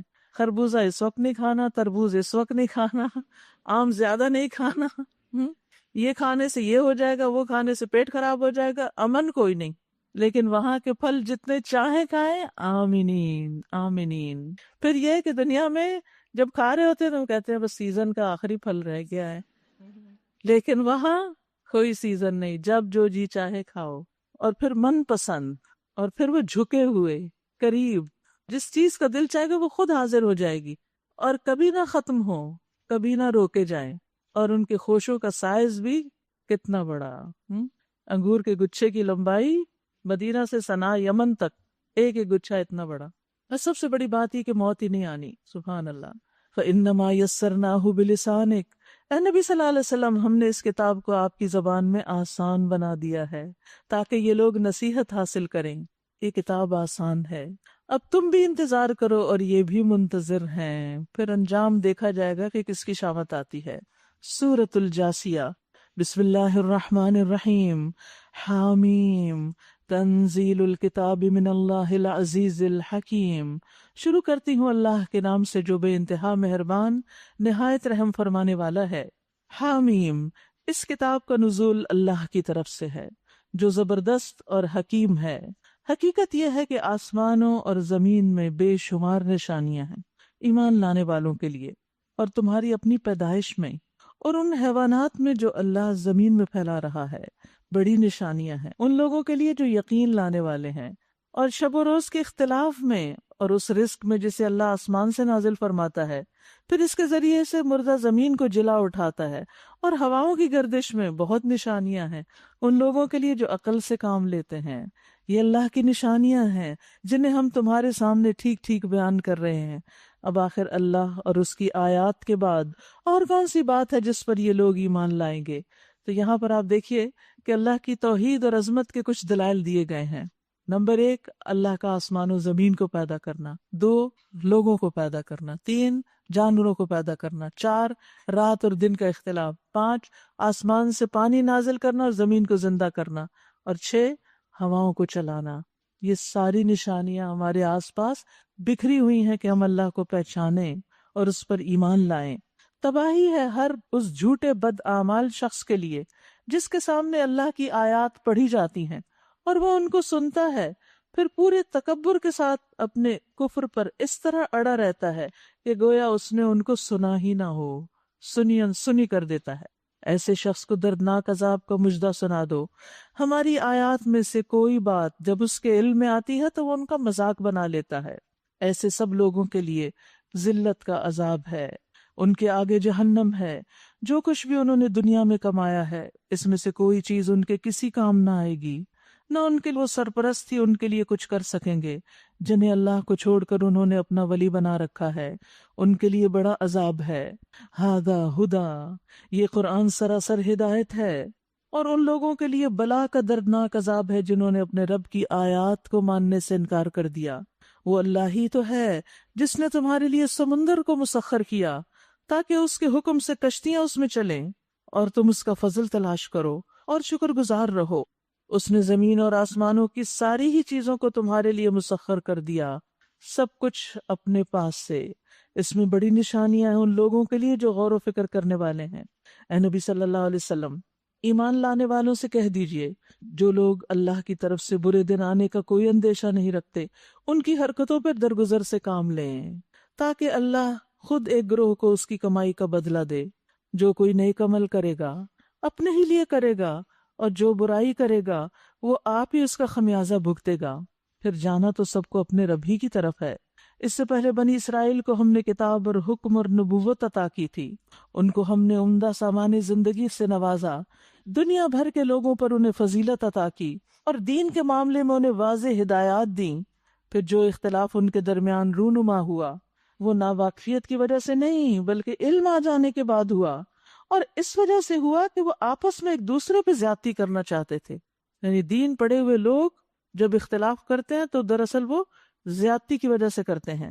اللہ قیامت کے روز ان معاملات کا فیصلہ فرما دے گا جن میں وہ اختلاف کرتے رہے ہیں۔ اس کے بعد اب اے نبی، ہم نے آپ کو دین کے معاملے میں ایک صاف شاہراہ شریعت پر قائم کیا، لہٰذا تم اسی پر چلو، اور ان لوگوں کی خواہشات کے پیچھے نہ چلو جو علم نہیں رکھتے۔ یعنی ایسے لوگوں کو اپنا رول ماڈل نہیں بنائے جو علم نہیں رکھتے۔ اللہ کے مقابلے میں وہ تمہارے کچھ بھی کام نہیں آ سکتے۔ ظالم لوگ ایک دوسرے کے ساتھی ہیں۔ واللہ ولی المتقین، اور اللہ متقیوں کا ساتھی ہے۔ یہ بصیرت کی روشنیاں ہیں سب لوگوں کے لیے، اور ہدایت اور رحمت ان لوگوں کے لیے جو یقین لائیں۔ یعنی دلیل تو سب کے لیے ہے، لیکن ہدایت اور رحمت ان کو ملے گی جو ان کو مانے گا۔